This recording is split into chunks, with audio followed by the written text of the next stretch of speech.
new. Get ready. Hello there, everybody, and welcome to episode 18 of the Play to Win podcast. My name is Tyler, and I'm joined, of course, by my amazing co-host, Keiran. Keiran, my man, what is going on with you this week? Nothing much, honestly. Fairly chill. I haven't really had anything to do this week. Nice. Yeah, that's what we love to hear. You love to see it. Love to be able to, kick back, relax, and just enjoy life and all like that. I guess you could say it's kind of been the same for me this week. Been doing some more, training at my job for this new position that I'm gonna be moving into. Not fully in the new position yet, but I'm getting really a good grasp. I'm starting to have a more solid grasp on some of the new things that I'm going to be doing. Like half of them I learned back in like April and May when I covered for this guy who was going to be out for a bit. So he's training me now on like the other things that I didn't cover before when he was out. So I'm getting a solid grasp on those things. Things are pretty good right now. And yeah, I mean, other than that, the week was a bit busy because I was working on my Ratchet and Clank review, which nice segue here. If you have not watched the Ratchet and Clank review over on our Play to Win YouTube channel, you need to go watch it. I'll get back to that in a second.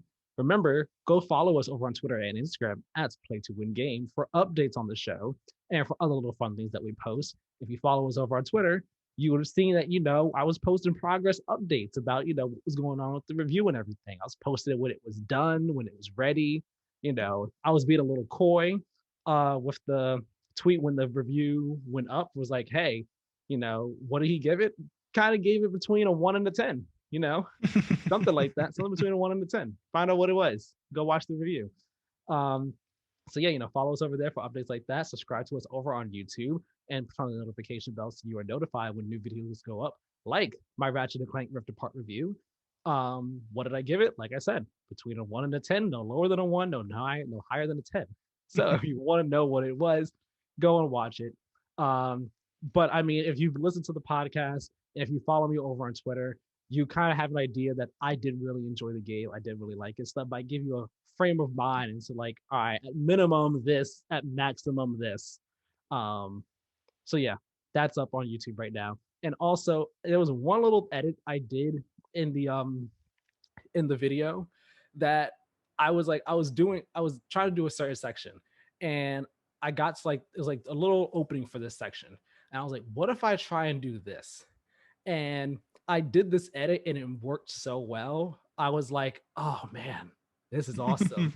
And I kind of almost took it out because I was like, man, I don't know if this like misrepresents the game in a way, but I was like, no, it'll be fine. So it's still in there. So when you watch the review, I imagine people will know what I mean when you see it.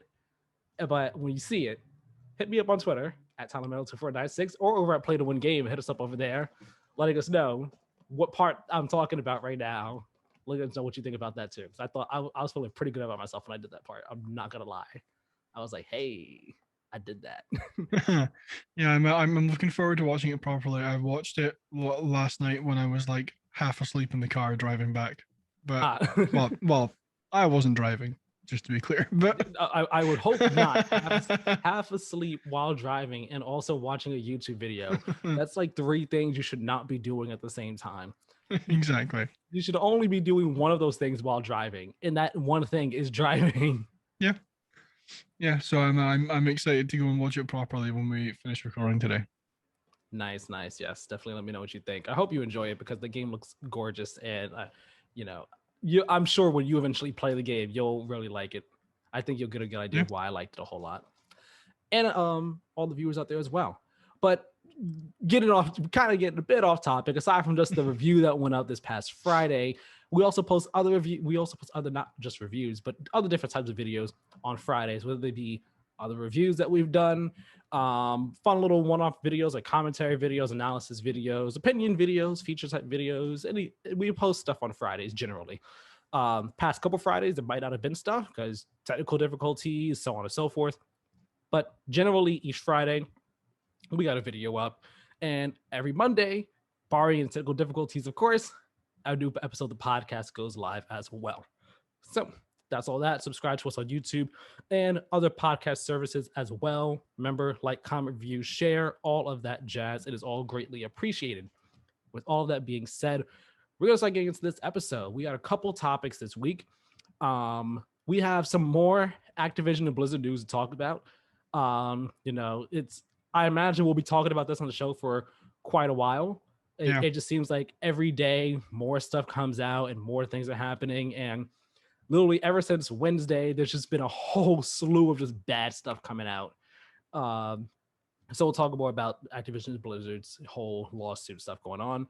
The PS5 and Xbox Series consoles, some sales information came out regarding both of them, and they are both great. So we're going to talk about that.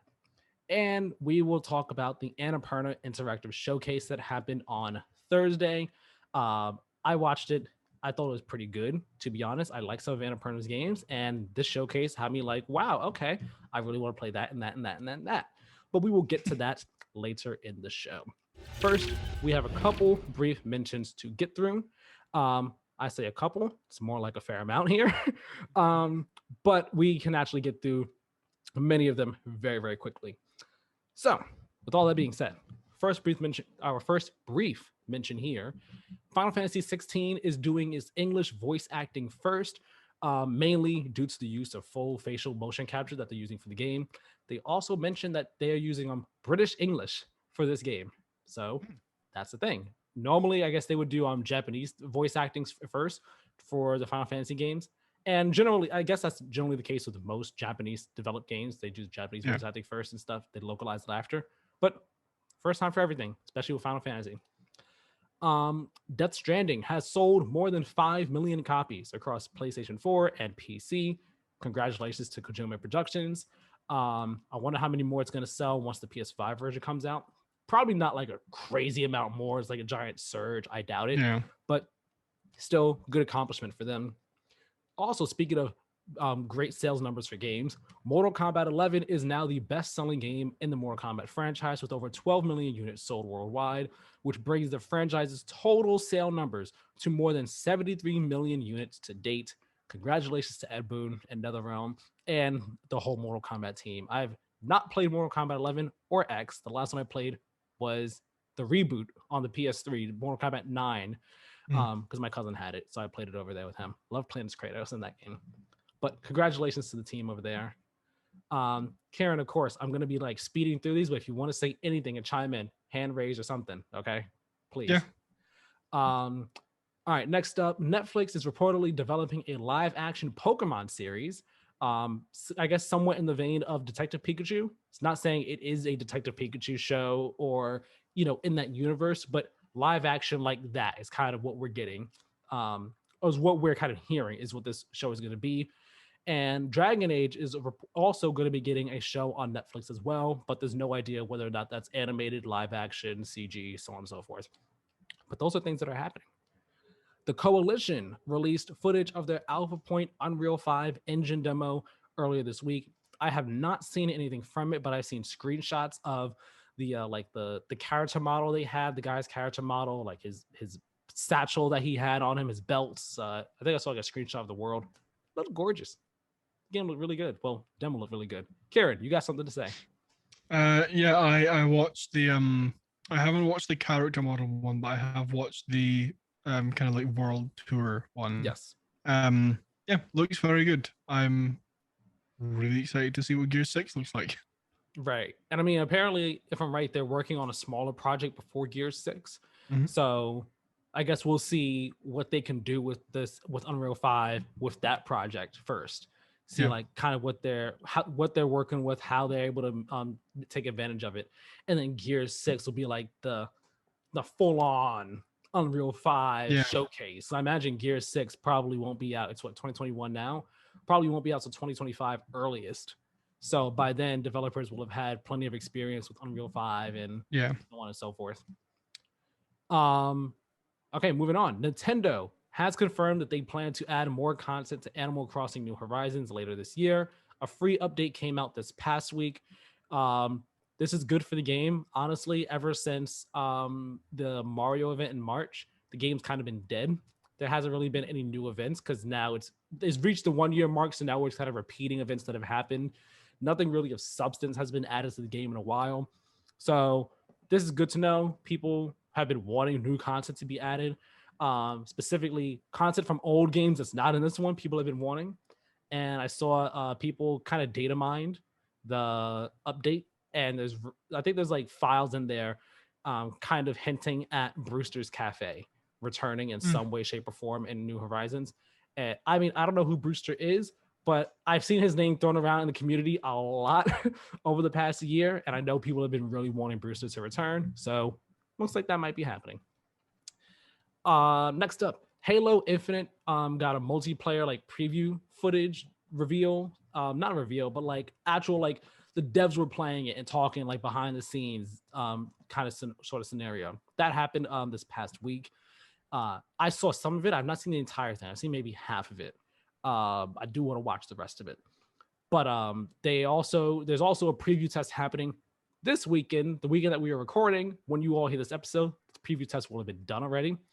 So I hope you all are playing it. Hope you all are enjoying it if you are in on it.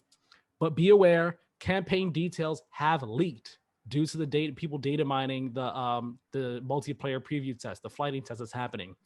Because 343 accidentally had some campaign files in the preview demo that's out there. Preview test is out there right now. People data mine, campaign stuff is leaking around there.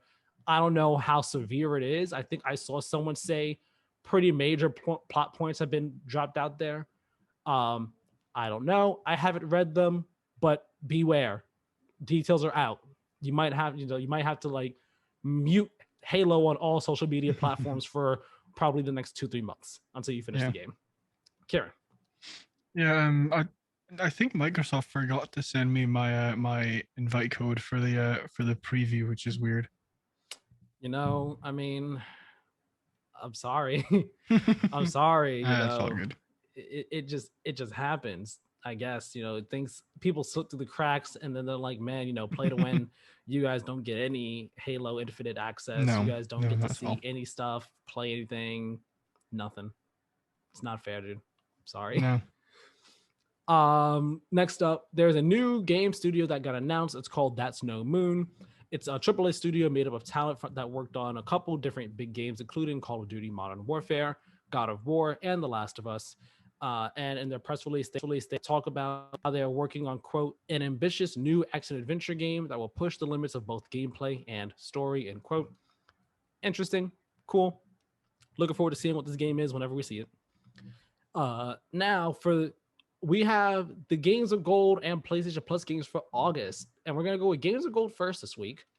Not for any particular reason, aside from that it's first in the doc here. But it is also, surprisingly, a good month for Games of Gold. Surprisingly. Yeah. So available from August 1st to 31st is Darksiders 3. From the 16th of August to September 15th, we have Yooka-Laylee. Lost Planet 3 is available from August 1st to August 15th. And then Garou, Mark of the Wolves is available from August 16th to August 31st. I know nothing about Garou, Mark of the Wolves, but Darksiders 3, I heard when it came out was, okay-ish, I guess. Yooka-Laylee was another one where it came out and people were like, all right, this ain't bad as a solid foundation, but not what we kind of wanted it to be. Lost Planet 3, I forgot what reception was on it. But regardless, these are still 3 pretty solid games here. 3 games of note, as opposed to past months where it's like, here's this game we dragged out the bargain bin. Here's this one from like, the back shelf in in the used game section or whatever. The one in GameStop that doesn't even have the original game case is just like the generic GameStop case that is in. I think this isn't a bad month, to be honest, to be fair. Yeah, I imagine the games with gold people, like when they pick games, they just like have a massive like cabinet of like every game released ever, and they just kind of like randomly pick one off and just blow the dust off it before they put it in. And then this month they just happen to pick out 3 pretty decent games and then one I haven't heard of. Right. So yeah, looks like for once an actually good month for games with gold. Good for you guys. I'm happy for you. maybe that's what Microsoft did for you. Instead of give you the Halo Infinite access, they were like, all right, you're not gonna get that, but you'll get a fairly good month for Games with Gold. I'm happy with that trade-off. I guess it works out. It balances out. Yeah. Perfectly balanced, as all things should be. Next up, we have the PlayStation Plus games for August. And they are, for the PS4 games, we have Tennis World Tour 2. This one's available until, all three of the games here are available until Monday, September 6th. Tennis World Tour 2, available for PS4. Plants vs. Zombies Battle for Neighborville, available for PS4. And then Hunters Arena Legends. This game was revealed during the State of Play earlier this month. This one is available for PS4 and PS5. I think in comparison to the past couple months of PS Plus, this month is definitely a lower caliber month in comparison to past months. That being said, just like the Games with Gold one, it's not bad. I don't think it looks like it'll be a fine month. A lot of its eyes are going to be on Hunters Arena Legends, of course, because it's a brand new game, kind of came out of nowhere. So going to be interesting to see what the game is like. I will try and see if I can try it out next week as well. I'll see if I can find the time to spend some time in the game and all. That way I can talk about it on the show and everything. But yeah, that's that. Reminder, the last chance to download July's PlayStation Plus games is coming up. So you have until Monday, August 2nd to get Black Ops 4, WWE 2K Battlegrounds, A Plague Tale Innocence, and Virtua Fighter 5 Ultimate Showdown added to your PlayStation Plus library. So do that if you have not already. Okay, now we actually have a couple more to go. We're almost there at the end of brief mentions. Kena Bridge of Spirits has been delayed to September 21st. The team just needed a bit more time to polish. Disappointing, yes. Am I cool with it? Sure, by all means. Kind of come in around the same time as Deathloop. But I think I will prioritize Kena over Deathloop, I think, because Kena just looks so good. I'm definitely getting both those games though, regardless. The PS5 internal SSD expansion support is coming with the game's next software update beta, with the system's next software update beta. The software update beta is also adding other features as well, including 3D audio for TV speakers, vertical trophy lists, being able to choose which trophies you want to track the progress of, and more different things as well. People were in a whole hullabaloo over this SSD expansion support when this got announced the other day, and it was the silliest thing ever on Twitter. Like, I was genuinely getting annoyed. I was like, oh my gosh, this is not that big a deal. It's not that complicated. It's not that serious. Is it more complex than sticking a thing into the back of your Xbox? Yes. No one's denying that. Could it have been more intuitive? Sure. No one's going to deny that either. Is it the worst thing in the world? No, it's not. It is not. And we have known about this since before the console came out. So why are we acting brand new about this? That was my take on it. My 2 cents on it. Let's see. The War for Wakanda expansion for Avengers is coming August 17th. And a War Table presentation will be happening on August 16th, the day before. Fortnite is going to be holding a Rift Tour, which is basically like a whole music festival thing. It's going to be like a 3-day music festival. It's starting August 6th, and it will have a big name artist attached to it. Rumors have been that it is Ariana Grande. If you've seen any leaked images, you've seen the leaked render of Ariana Grande in Fortnite. So it's all but confirmed that it's Ariana Grande that's going to be in it. I don't know if she's going to be the only artist that'll be across the 3 days or if there'll be multiple, but she'll be a part of it. We'll get more details August 2nd. That's probably when we'll find out it's Ariana Grande. I will try and watch that. I'm not even going to lie. I like Ariana Grande's music. So if I can watch that in any way, shape, or form, I will. Forza Motorsport 7 is being delisted on September 17th. So anyone who owns it can still play it or download it after that day. If you don't own it or have it after that day, you can't play it. You got to get a physical version. And Game Pass subscribers who do not own Forza Motorsport 7 will need to own it by that day in order to keep on playing. PAX West 2021 has kind of reversed course on their stance regarding COVID tests. At first, they were saying, hey, they just come one, come all.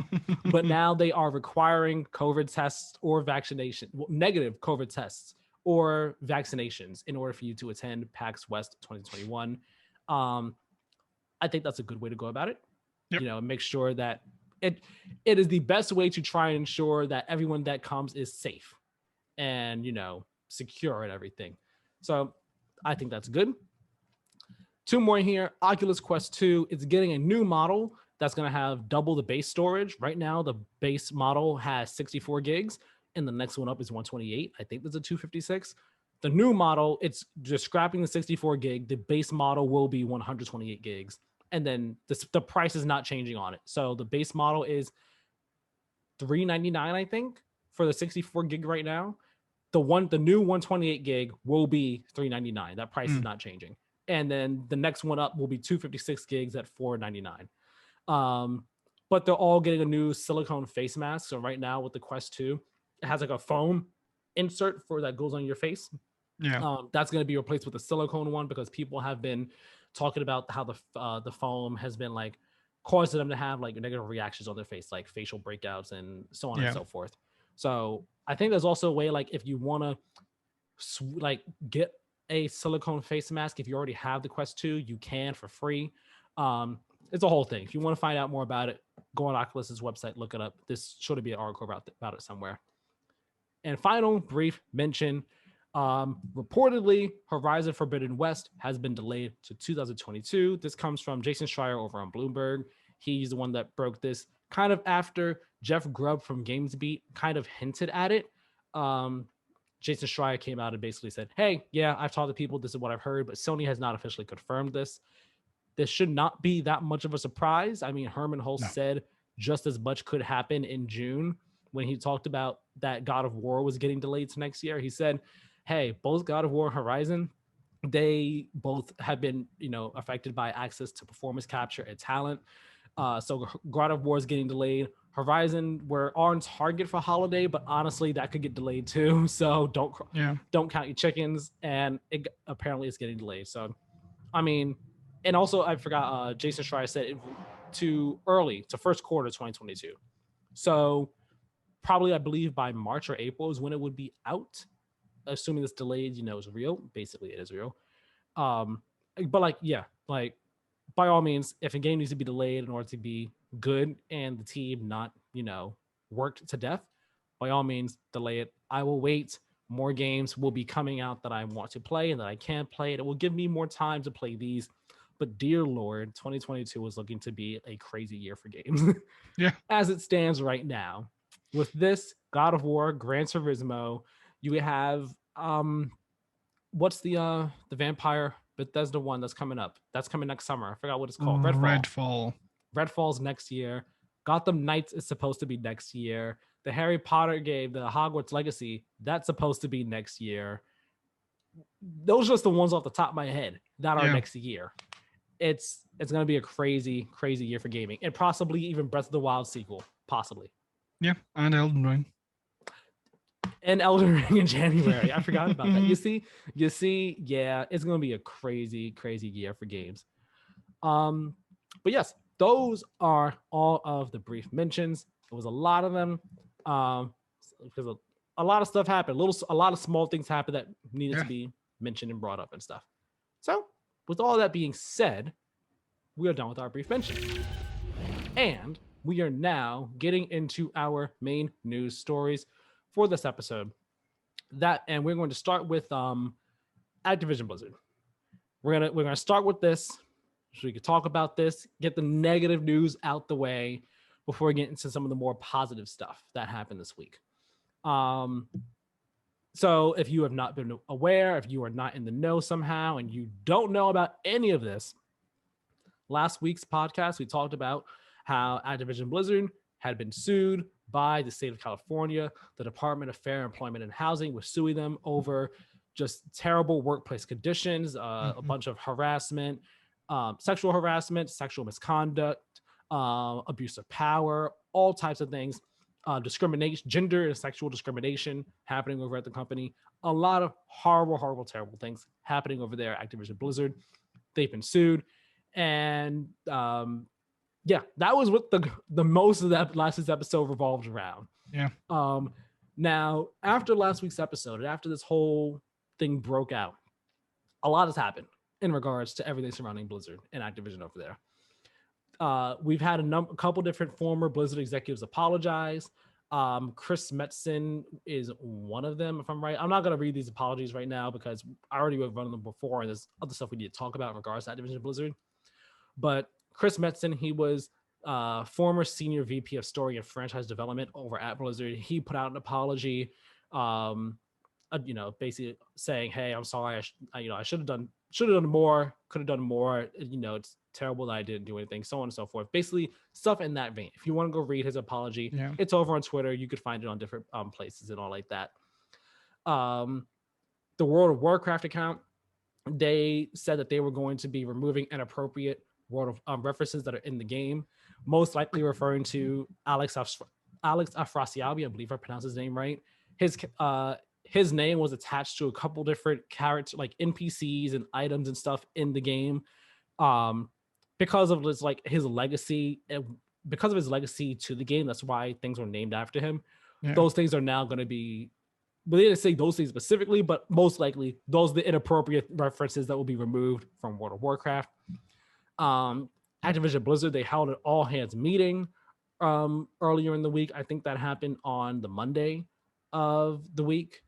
I have a link here. It's not pulling up, but yeah, they had an all hands meeting, just kind of trying to address some of the things, but didn't really seem like it was going to do much based on the content of this meeting. The article I have here linked is from uppercrit.com. It's titled Activision Blizzard Pseudo All Hands Meeting Seems to Promise More of the Same. I've read this earlier in the week. Haven't read it since then. But the meeting was kind of basically saying they're not kind of implying that not much is going to be changing really. Like kind of empty words, empty promises, kind of sort of.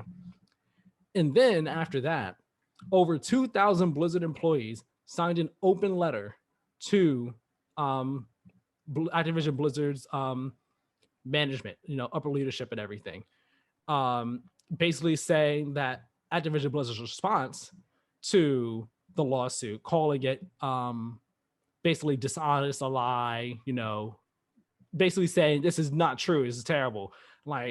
Don't believe this lawsuit.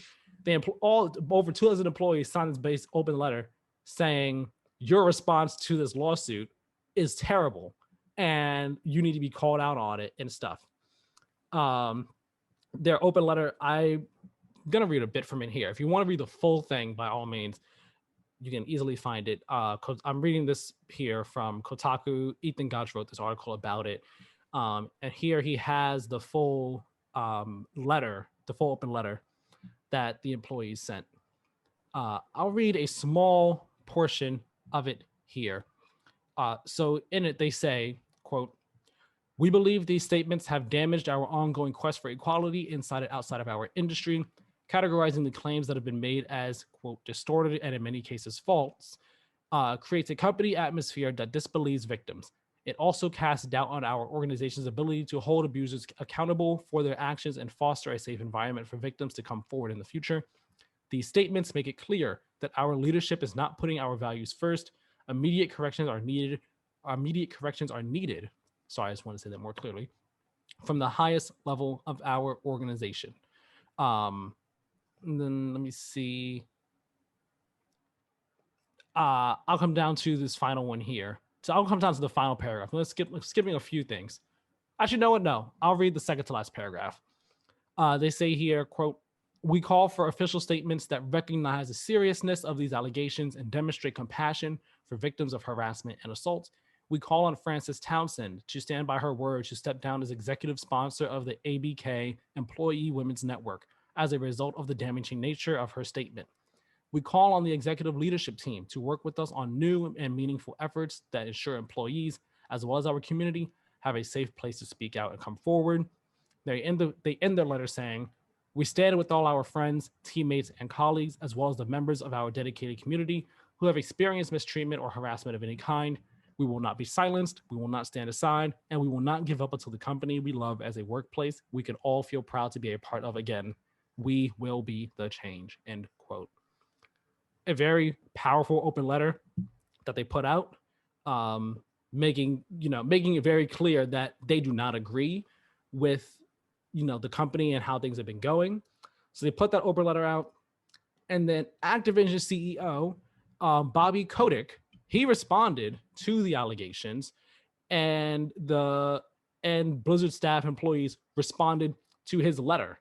So when he responded to the allegations, I'm not going to read his whole thing here, but he basically said that he wants to recognize everyone that's coming forward, that all the allegations and everything, they are truly disturbing, and that the company's initial response to the lawsuit was, as he said here, quote, quite frankly, tone deaf, end quote.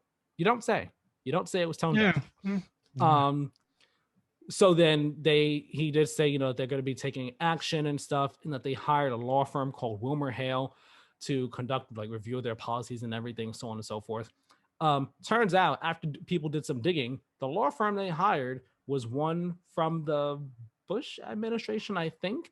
And one thing that this law firm does is advise on how to prevent unionization.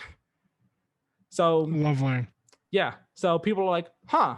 And this company was hired by Amazon in the past for them to help them, prevent unionization. So people are looking at this like, I wonder, this doesn't bode well. You're hiring them, but they're kind of known for preventing unionization at a time when unionization looks like it will happen at Activision Blizzard. Yeah. But he did put out this letter, and then has a couple different actions that the company is going to be taking effective immediately, including employee support, listening sessions, personnel changes, hiring practices, and in-game changes. Again, I'm not reading his entire letter here. If you want to go read it, by all means, go ahead. The employees did respond, though, and they were saying, we're happy that our voices were heard, and leadership is going to be changing their tone in response to hey, we called you out on that. But they did still say that Bobby's response didn't address many of the elements at the heart of Blizzard employees' concerns, including, as they say here, quote, the end of forced arbitration for all employees, worker participation and oversight of hiring and promotion policies, the need for greater pay transparency to ensure equality, and employee selection of a third party to audit HR and other company processes, end quote. So that happened. They put that response out Wednesday. Bobby put his letter out on Tuesday. It's been a lot of stuff that has happened. And that was all in the course of just 1, 2, 3, 4, 5 days that all that happened. It's a lot.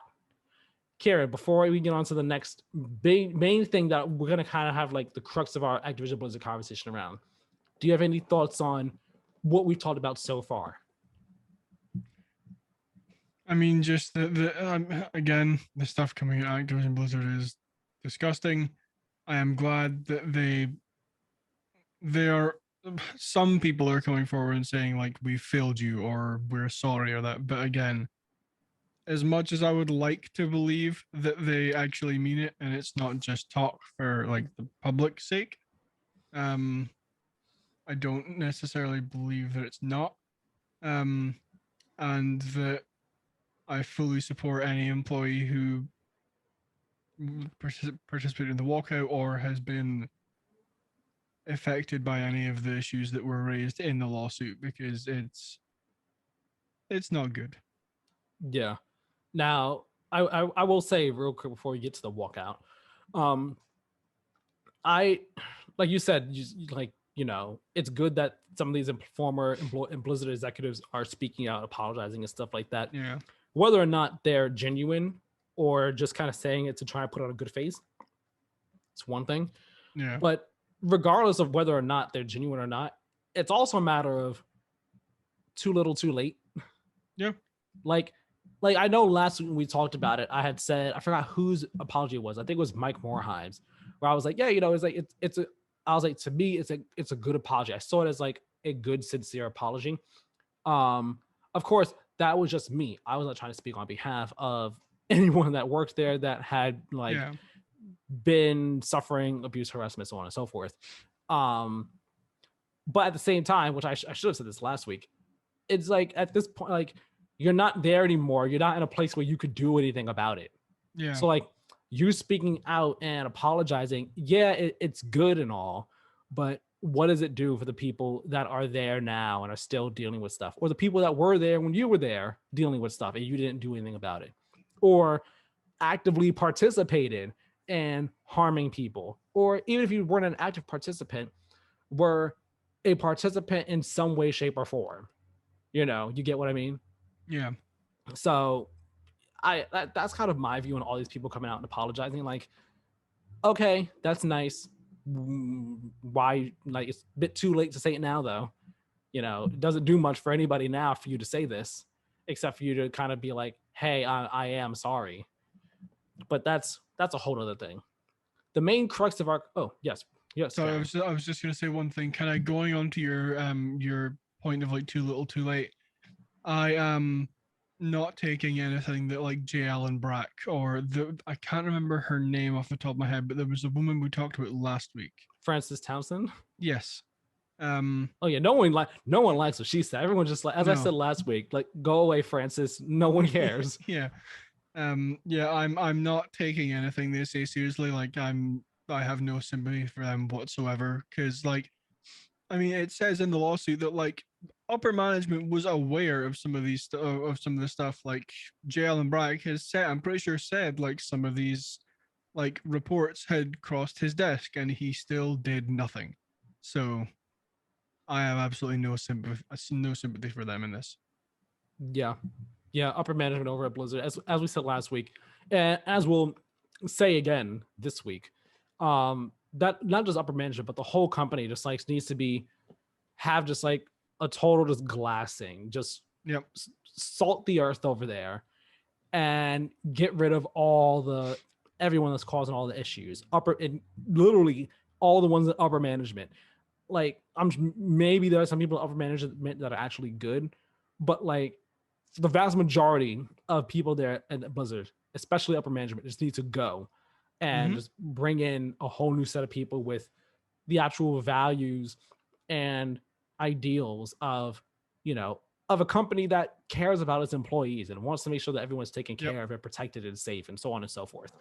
But getting to the crux of our Activision Blizzard conversations today, all these things that we just mentioned, the people apologizing, the hands-on meeting, the open letter, so on and so forth, all that led up to Wednesday, when Activision Blizzard staff held a walkout to protest working conditions at the company. I don't know if there was a specific number stated on how many people participated in the walkout, but it was an in-person walkout if you were able to be there in person. And if not, employees were able to do it virtually as well, but just by not working that day. Yeah. Employees who did participate in the walkout were given PTO for the day. The company said that no one who participated was going to be targeted or have like any retaliation acted on against them for participating in the walkout, which is good. No one should. So that happened, and I want to talk about this. I mean, I know you said it already, but I am very, very proud of everyone, not just everyone who participated in the walkout, but I'm very proud of the employees at Activision and Blizzard for feeling, I hate to say this, but like brave enough to do this, to stand up against, their executive, the leadership at their company, and just straight up saying, we are not working today because we are just like, we hate the conditions that we're working with here, and we want change, we need change, we demand change, so we are not working. And if I'm correct, they have put out a statement of intent letter about why they were doing the walkout, and I will just read a bit of it here. So they say here, quote, as current Activision and Blizzard employees, we are holding a walkout to call on the executive leadership team to work with us on the following demands in order to improve conditions for employees of the company, especially women, and in particular, women of color and transgender women, non-binary people, and other marginalized groups. I'm not going to read everything verbatim here because it is a lot, but they wanted an end to mandatory arbitration clauses in all employee contracts, current and in the future. They wanted the adoption of recruiting, interviewing, hiring, and promotion policies designed to improve representation among employees at all levels, agreed upon by employees in a company-wide diversity, equity, and inclusion organization. They wanted publication of data on relative compensation, including equity grants and profit sharing, promotion rates, salary ranges for all employees of all genders and ethnicities at the company, and they wanted to empower a company-wide diversity, equity, and inclusion task force to hire a third party to audit ABK's reporting structure, HR department, and executive staff. Those were the demands that they had when they announced this walkout. And I, again, like I said, I'm just so proud of this. There was a hashtag going around on Twitter, Activision Blizzard walkout. And then they also were asking anybody that wanted to stand in solidarity with them to donate to one of the following charities, which I'll name here. Yes, the walkout already passed, but you can still donate to these charities. They are Black Girls Code, Futures Without Violence, Girls Who Code, RAIN, which is spelled RAINN, all capital letters, Women in Animation, and then Women in Games International. Keiran, do you have any thoughts on the walkout and what this could, I guess, not necessarily just what it means, but like what could come from this? I mean, I'm with you. I am proud of everyone at Blizzard who who felt like they were able to participate in this. I'm interested to see if any repercussions come to those who participated, because it's all very, I know it's not very overly negative, but honestly, with what Blizzard has done, I'm not trusting anything they say. So I'm very interested if any repercussions do come to anyone who participated in this. I think honestly, their demands are probably more than fair. I think that this is all stuff that should have been included anyway, or should have been implemented in the company anyway. So hopefully that these things actually happen now that they have shown the upper management and their team leaders and whatever at Blizzard that they are not afraid to stage things like this in order to make meaningful change at the company. Like you said, I don't think you can just implement things. You need to actively remove people who are causing problems, right? Especially upper management. I would also now that I know you spoke about it a little bit before, the law firm they've hired. I would also maybe hire somebody to oversee that, to make sure that they're not doing stuff that's what's the word I'm looking for? Dissuading, preventing preventing unionization. Maybe not so much. If they want to form a union, they should be allowed to, but more so to make sure that they're actually implementing meaningful change and not just hiring a super shady law firm and saying that they're hiring a law firm to try and make meaningful change. They're right off the bat, them hiring that specific law firm isn't filling me with a whole lot of confidence. Yeah, no, yeah, I agree. It's all when I heard about this walkout, and I the day it's happening, I see pictures and videos from it and stuff, and it's something that is so I guess you could say inspiring and uplifting for not so good reasons. Yeah. But it's inspiring and uplifting seeing all these employees at the company step up and step out, and demand change and come together. That's so many people. Again, I'm sure the actual number of how many people participated is out there. I don't know it off the top of my head. Not sure if you're looking it up right now, Keiran. I am.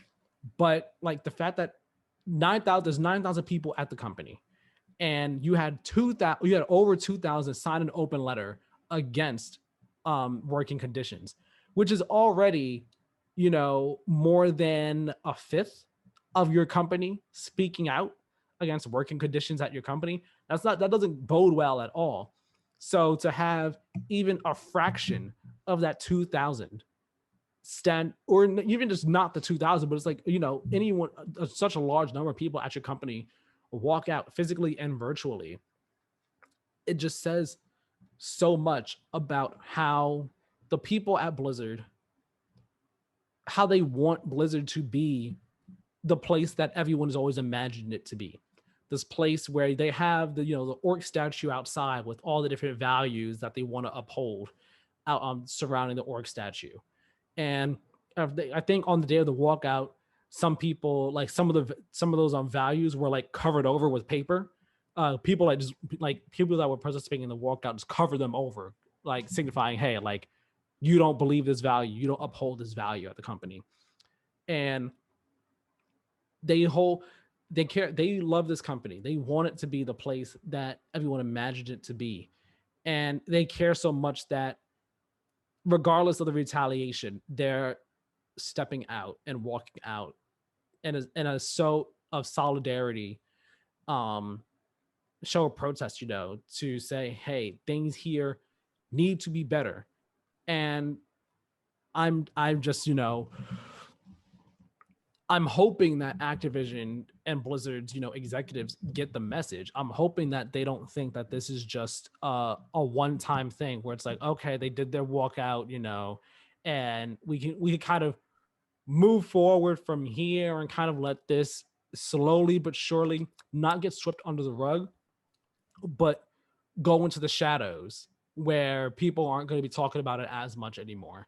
I don't think that's going to be the case. I think I said it last week, but I truly believe, and I hope and I believe that everything happening with Activision Blizzard right now is going to be the start of meaningful industry-wide change. In regards to abuse of power, harassment, discrimination, so on and so forth, at all these companies, big or small. Because, we thought it would happen last year with Ubisoft, and it looks like a year later, Ubisoft might have done some things, but not enough in a year. And of course, that's not to say that anyone expected a full 180 in 1 year. Like that's not to say that people were expecting the company to just go from being repulsive to being sunshine and rainbows in a year. Like, of course, progress takes time and all like that to be made. But in 1 year's time, the people over there don't feel like it's enough. But Activision Blizzard, although Ubisoft is a big company, Activision and Blizzard are, like I said, probably even bigger companies than Ubisoft. At least on just by name alone, they are bigger. And I would argue that they have so much more influence over the industry in terms of, maybe not in terms of like the games that get made. I would say Ubisoft has more influence in that regard.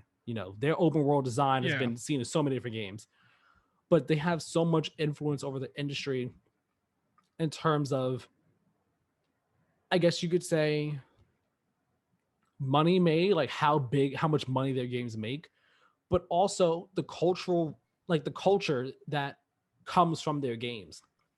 You look at the impact of Call of Duty on the gaming industry, not just sales wise, not just in how many games try to copy Call of Duty, but just how big Call of Duty is and how like big of a name it is in the industry.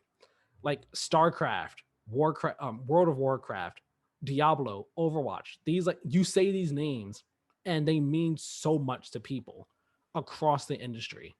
Like, they're huge. They have giant followings. There's freaking BlizzCon. BlizzCon is a thing. Yeah. Like, because of that, I feel like people have Activision, well, Blizzard more so than Activision, but Activision Blizzard is like deep. It's held in deep regard in so many people's hearts that this whole lawsuit is heartbreaking for so many people.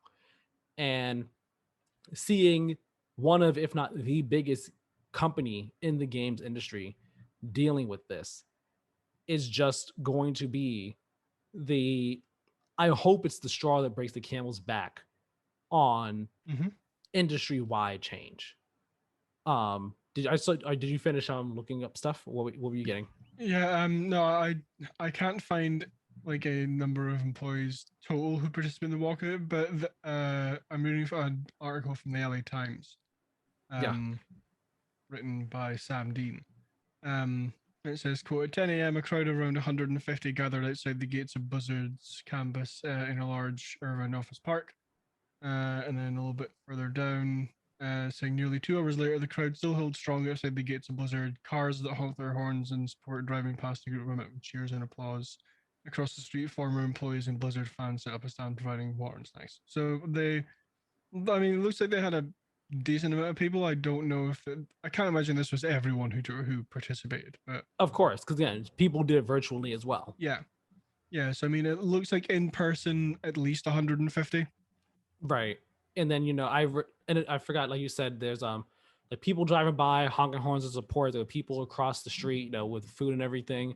And I read that local vendors like volunteered and came and brought food for everyone that was participating in the walkout. One of the employees, it was like a Kotaku article I read it on. I forgot who wrote it. But one of the employees brought their dog so that anyone who needed a break can just just pet the dog and relax and calm themselves down and everything. Yeah. Like that shows solidarity. It means so much. Again, not just for Activision and Blizzard. It means a whole lot for them. Not taking away from that.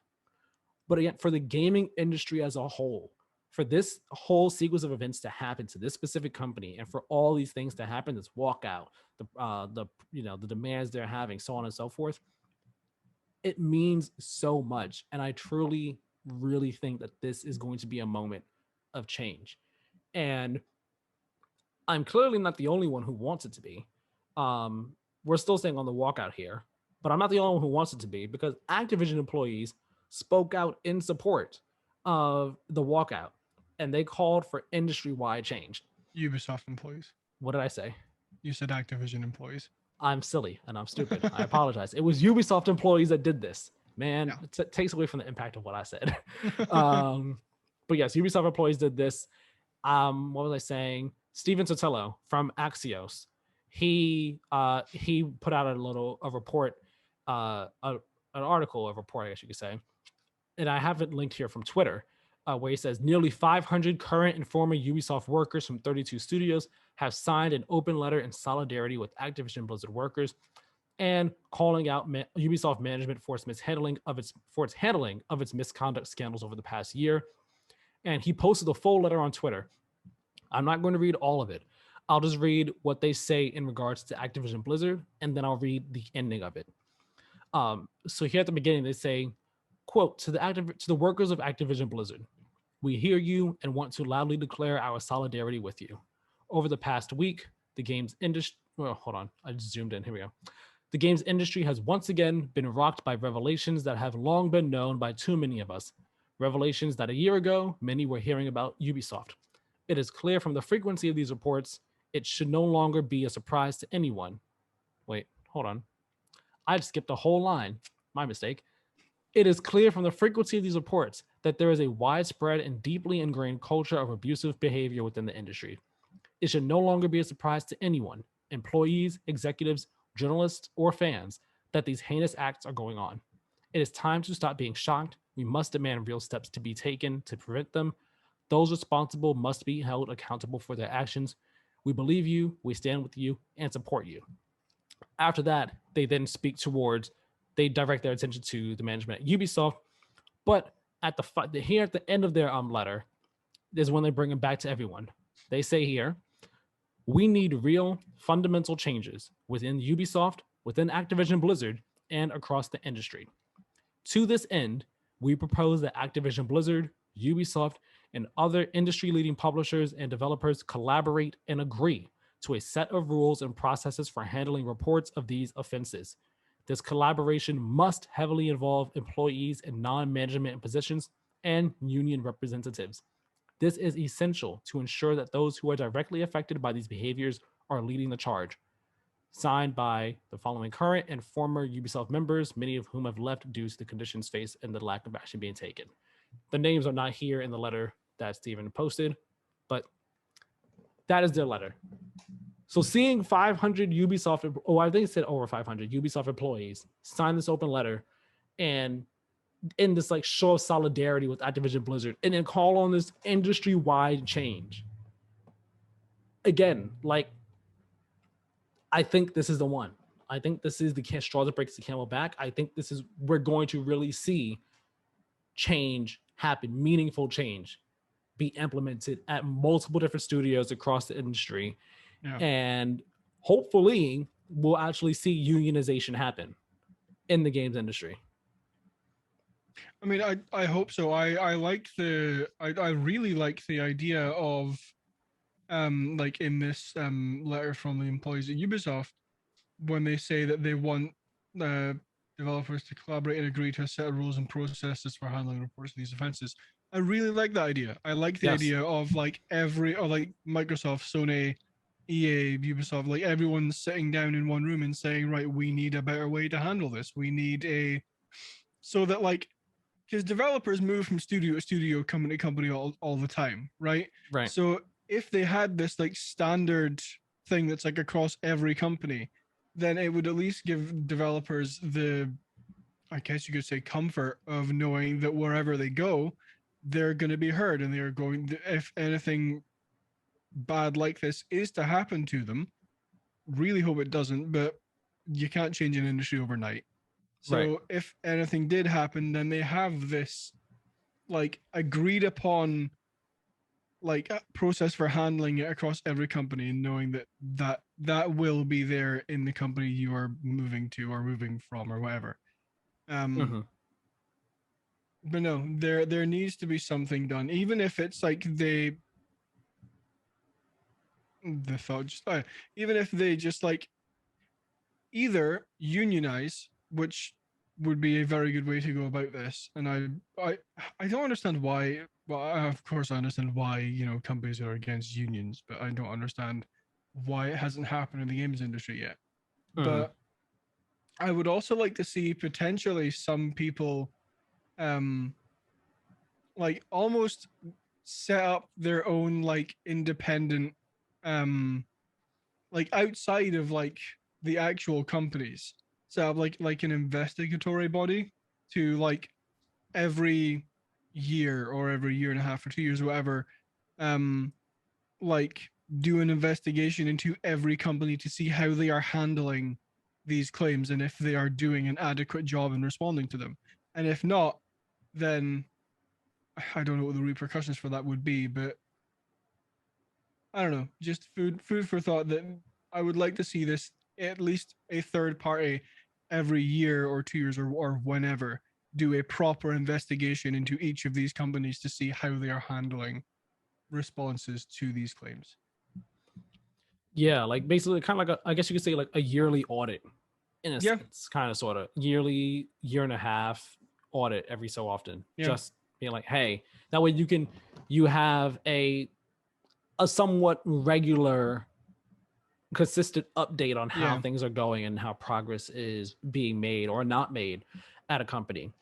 But no, I 100% agree. Like you said, with this with what Ubisoft's employees are proposing, you know, this collaboration across the industry of a set of rules and processes that everyone abides by, basically the United Nations in a sense of the gaming industry. Kind of sort of.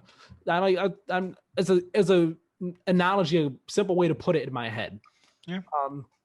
Where like you can know if you go to this if you leave this company and you go to this company, what both companies are abiding by the same rules. Because I'm sure as it is right now, every company has like their own different processes and ways they go about things. And I'm sure some do things the same as others, but some might take longer to do things as others, or some might do things differently than others. And if you have a set of processes where it's saying, okay, I'll just make an example here.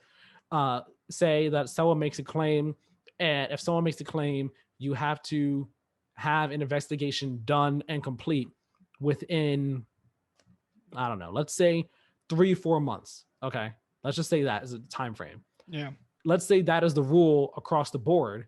you know that if you leave company A and go to company B is going to have the exact same rules, as opposed to now where company A might have it, but company B, they might take, a year or longer to go through and do a whole investigation. It's just having the whole industry on board is the only way that we will get meaningful change in the industry in any way, shape, or form. We can, yes, part of it is, getting rid of toxic leadership at companies, getting rid of abusers and harassers that may or may not be in leadership positions at companies.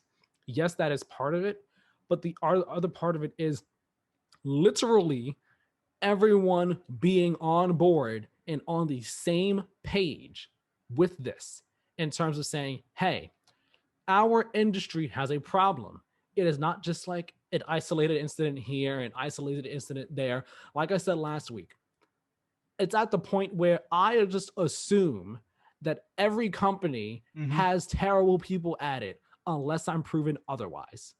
Like, even if nothing has been straight up said about a company, just assume that stuff happens at that company and you just don't know about it. And it's sad that it's at that point right now. Yeah. And so because it's at that point, the only way that can be changed is if everyone is on the same page in the industry and says, hey, we want to make change. We don't want this to be such a rampant problem in our industry.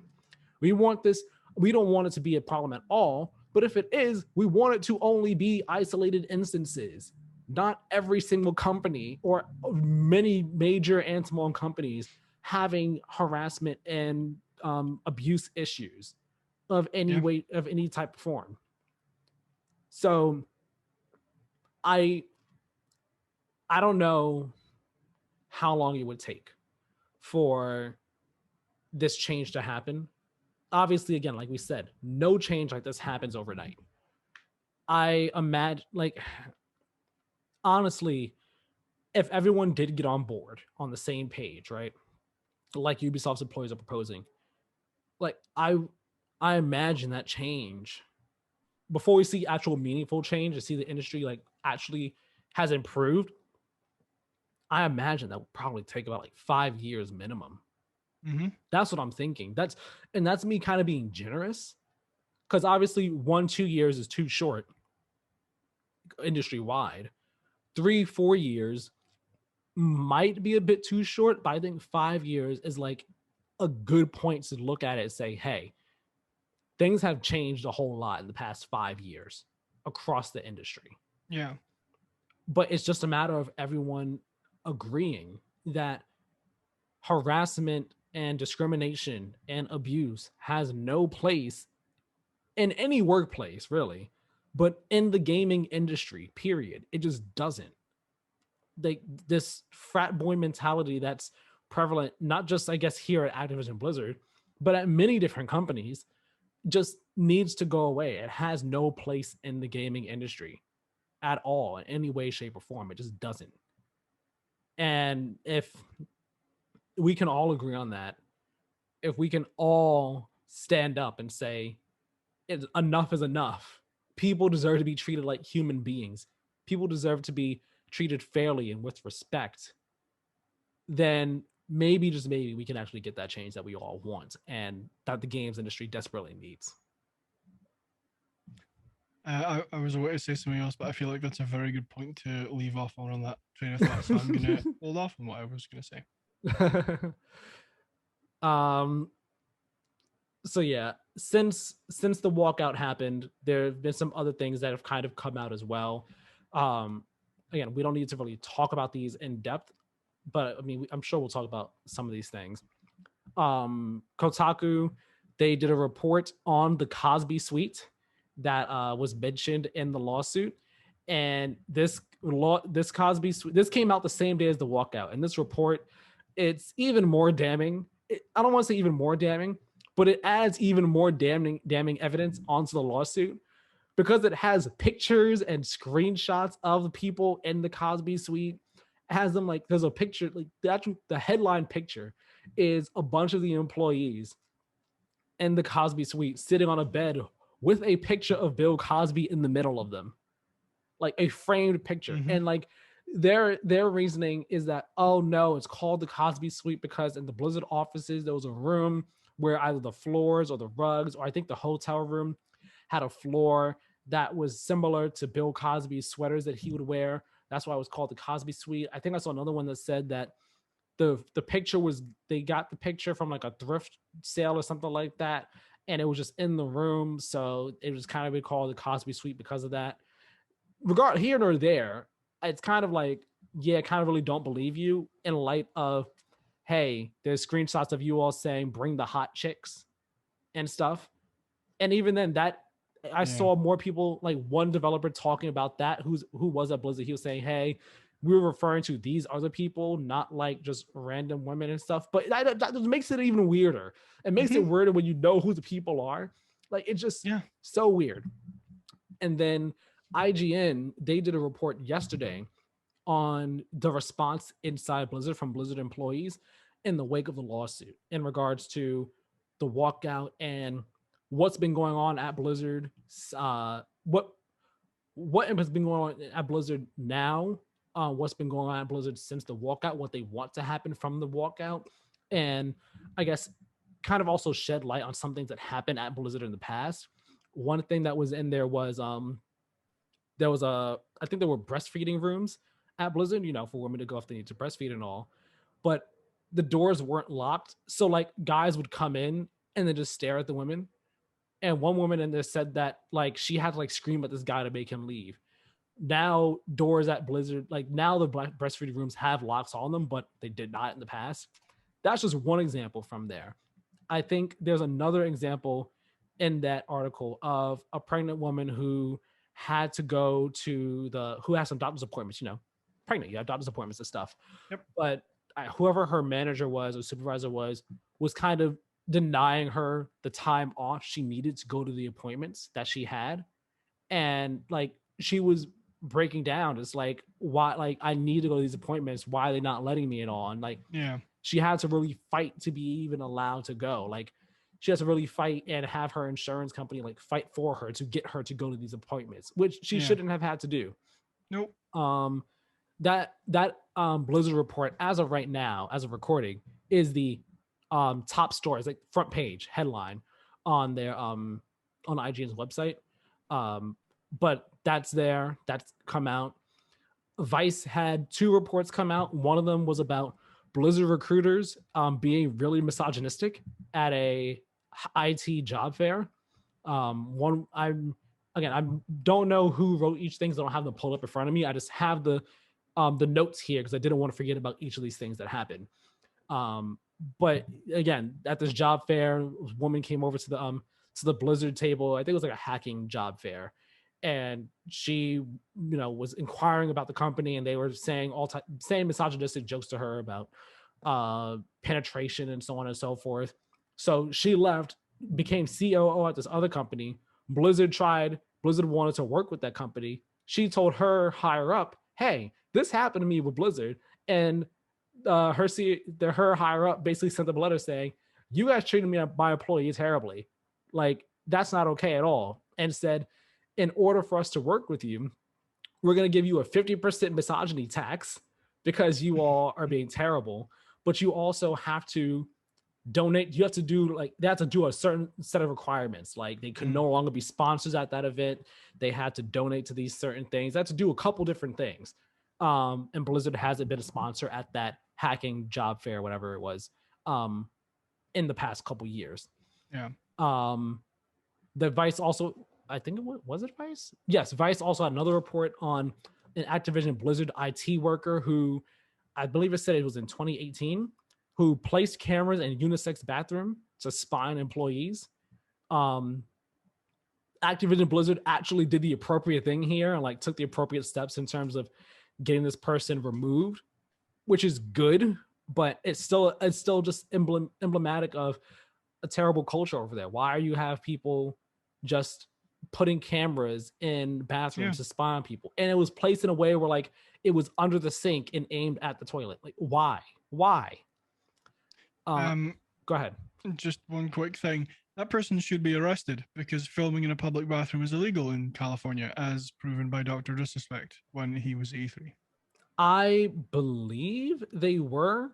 I know that like Good. someone, if I'm correct, when you read the article, I just pulled it up now. But like someone from Activision Blizzard went to the police department and kind of told them about it going on and all. So like someone from the police department, a detective, like was investigating the case and everything like that. And I'm looking right now. Yeah, I'm looking at literally the second paragraph of this article by Matthew Galt over at Vice. The employee, Tony Ray Nixon, pleaded guilty to interference with privacy, a gross misdemeanor, and was given a suspended prison sentence. He later allegedly violated his parole, requiring him to take sex offender treatment as directed. So yeah, Good. He no longer works with the company.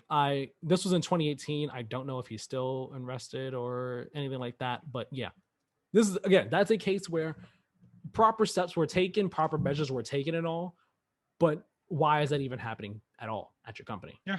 But good thing that they got him out. But a nice little way to wrap up this whole week of Activision Blizzard, just a mess. Kotaku over there, Patricia Hernandez, and I believe the other person on it is Ari Notice, I believe. Yep. They did an article basically highlighting the accomplishments of many women in the industry. Over on Twitter, Patricia, she's the editor-in-chief over there at Kotaku. She put out a tweet.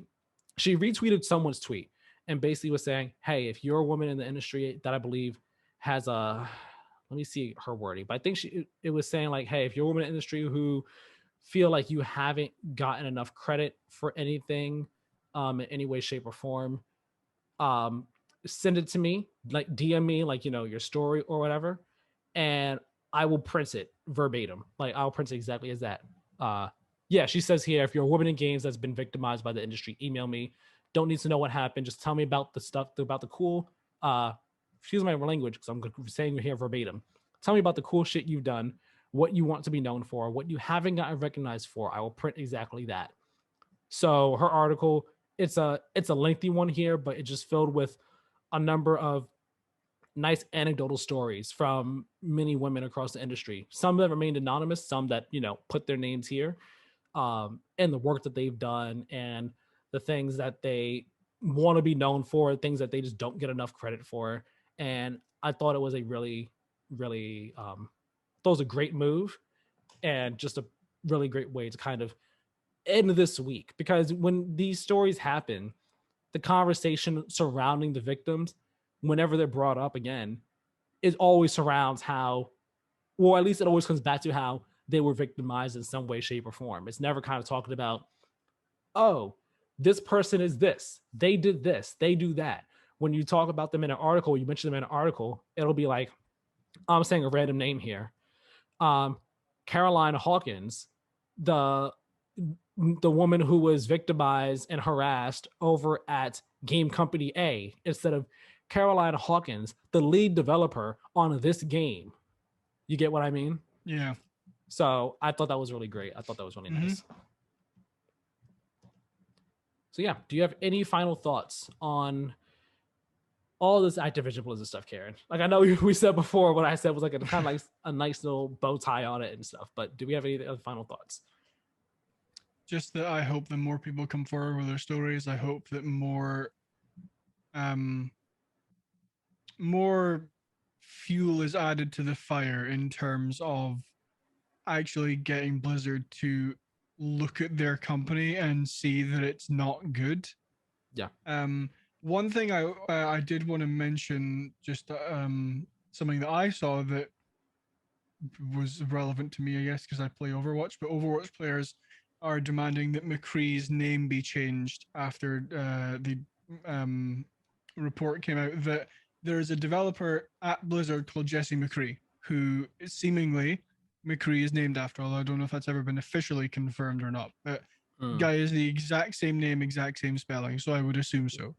And people have been calling for McCree's name in Overwatch to be changed because if you look at the inside the Cosby's, I did the thing that the lawsuit did. Yeah, the lawsuit did where I got inside Blizzard's development Inside Blizzard developers' infamous Bill Cosby suite is the title of the Ethan Ghost article for Kotaku. But Yes. they have that picture of the BlizzCon Cosby crew group chat, and Jesse McCree is in there saying some not so nice stuff. Right. So I would also now like to see McCree's name be changed, because that developer should get absolutely no recognition for that. 100%. Definitely. Well, I mean, like I said last week, fire and blacklist and move on. Basically, just do better. And I really hope this is the start of meaningful industry-wide change. Yep. Okay. So we're going to move on now from all the Activision Blizzard stuff. There'll probably be more to talk about next week, most likely, with the way things are going. And of course, if there's anything noteworthy to continue talking about with it, obviously we will talk about it some more. Any more news that comes out, like maybe smaller things, might just be brief mentions, but we'll obviously continue talking about this as more stuff comes on out. But now we're going to move into some positive news to kind of start to wrap up the show. And we're going to start with PlayStation 5 and Xbox Series console sales. And they are both doing very, very well. And I'm very happy for both these companies in the face of adversity. That adversity being known as COVID-19 pandemic. So I'm reading this article here from Rebecca Valentine over at IG entitled Xbox Series X and S are the fastest selling consoles in Xbox history. She says here, the Xbox Series X and Xbox Series S are officially the fastest selling Xbox consoles ever, according to Microsoft CEO Satya Nadella. This news came as part of the company's earnings call today being July 27th, as of when she wrote this. That was Tuesday. During which Microsoft announced that it had now sold more X and S consoles life to date than any other previous Xbox console generation, with demand for the consoles continuing to exceed available supply. Supply limitations on Xbox and other gaming hardware are expected to continue for some time due to an ongoing chip shortage, with Intel CEO saying the shortage could drag on even into 2023. I'm going to skip down a bit here, where she says Microsoft's earnings today included a smattering of other Xbox tidbits. The company's gaming revenue in its most recent financial quarter was up $357 million, or 11% year over year, driven largely by sales of Xbox consoles.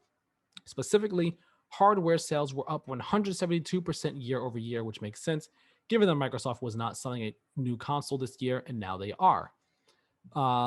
This lift was offset somewhat by Xbox content and services revenue being down $128 million, or 4%, thanks to fewer third-party games coming out in the most recent quarter, whereas game revenues were strong by comparison to last year due to stay-at-home mandates. Unfortunately, Microsoft did not provide an update on Game Pass subscriber numbers during the call. It does project low double-digit growth for Xbox gaming revenue in the coming quarter, and that Xbox consoles will continue to experience supply constraints. Now, of course, Microsoft didn't say specific numbers on how many consoles were sold.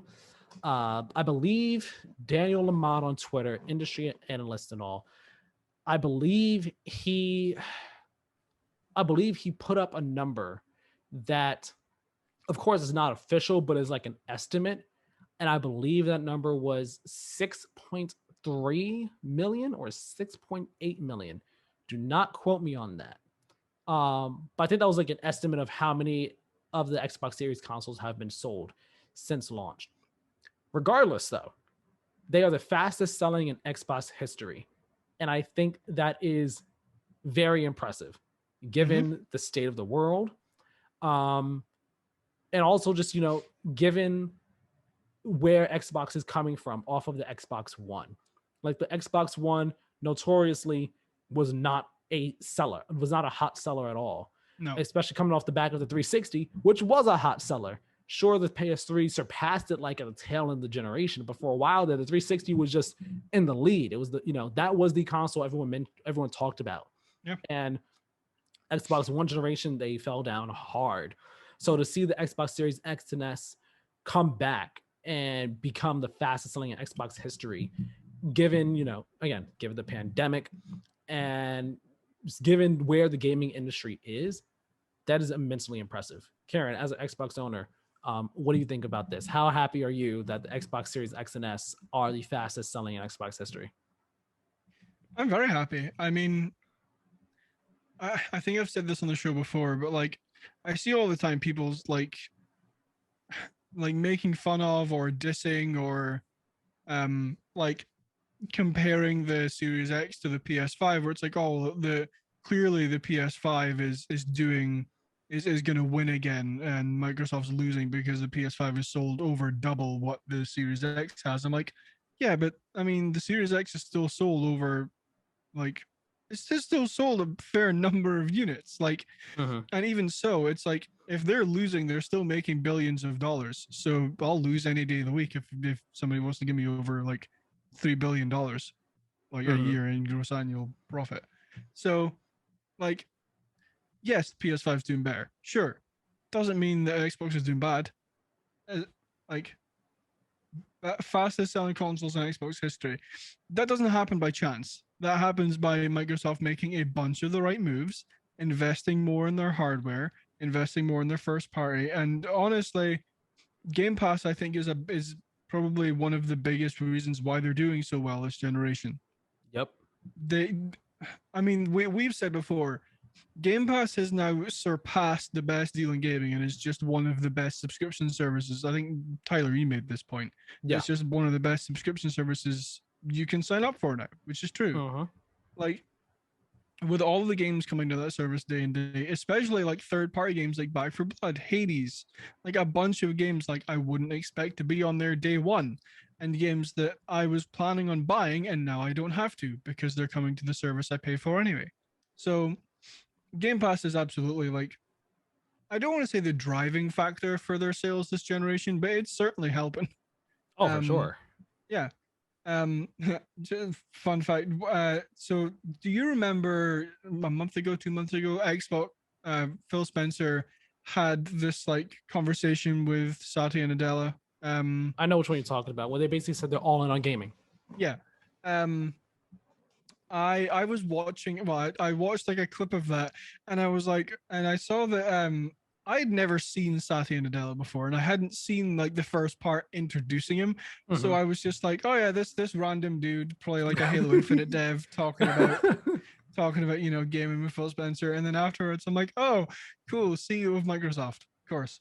But yeah, no, super happy for Microsoft. I'm sure that they're going to continue to sell consoles. I mean, like we've said for the PS5, like the reason they've sold 10 million consoles is because they are selling every single console they can make. Like the demand for these consoles is insane, regardless of whether or not it's going to actual people or not. They're being sold one way or another. Yeah, exactly. So it's like, I mean, Xbox, I imagine, is in somewhat of the same boat where it's like the demand is still exceedingly high for them. Like they're still selling through almost every console they can make. So they're gonna do well. It's end of story. Yeah, but one point I want to make before we move on to the next one, so about PlayStation sales, because you mentioned something that reminded me of a tweet I saw, is that every company is winning in one way, shape, or form. Yeah. And the tweet said Xbox is winning in terms of services, PlayStation is winning in terms of consoles sold, and Nintendo's winning in terms of first party games sold. And it's like, you know what? That is 100% right. Now, of course, they're also winning in other ways. Like you could argue that PlayStation is winning in terms of like quality first party titles. Nintendo might be the only one you can argue against that with, but PlayStation is winning in there. Nintendo's winning in terms of consoles sold as well for a Nintendo platform, and stuff like that. You could argue Xbox is also winning, not just in the services, but also just like the ease of use with the console. You get what I mean? Yeah. Like everyone's winning in different ways, and it's no longer just about winning in terms of how many consoles you've sold. That type of mentality is more so from the PS3 generation. And it went into the PS4 generation some as well. But I would say it's 2021 now. I would say from like 2017 on, that argument or that case has started to shift some from it no longer being just about consoles sold to now being multiple different ways in which they're winning and losing. Yeah. And now we're in a place where all three console manufacturers and provide, they're all thriving in their own ways. And I had tweeted this out when I saw it, because I'm pretty sure I retweeted that tweet. I forgot what day it was, so I can't like go back to find it. But I think I had tweeted out something along the lines of like, it's just such a great time to be a gamer, and it's a great time for the gaming industry as a whole. Like, I'm so happy for everyone. Yeah. So one last thing, just kind of going off your point, is like all these consoles have their good points and their bad points. There's no one that's perfect. So, like, honestly, you kind of need to get a life if you are arguing over which piece of plastic is better than the other. Yeah, 100%. Now moving on to PlayStation sales, Keiran kind of mentioned it before, but PlayStation has hit a milestone as they have sold 10 million PS5 consoles worldwide. Reading here from SIE, Sony Interactive Entertainment's blog, Veronica Rogers wrote this. She's the Senior VP of Global Sales and Business Operations. She says here, we are thrilled to announce that as of July 18th, 2021, we have sold more than 10 million PlayStation 5 consoles globally. This makes PS5 the fastest selling console in the history of Sony Interactive Entertainment, and we couldn't be more excited about the amazing response of our fans. Pushing through supply challenges and a global pandemic, we're proud to have delivered a transformational gaming experience that is captivating players around the world.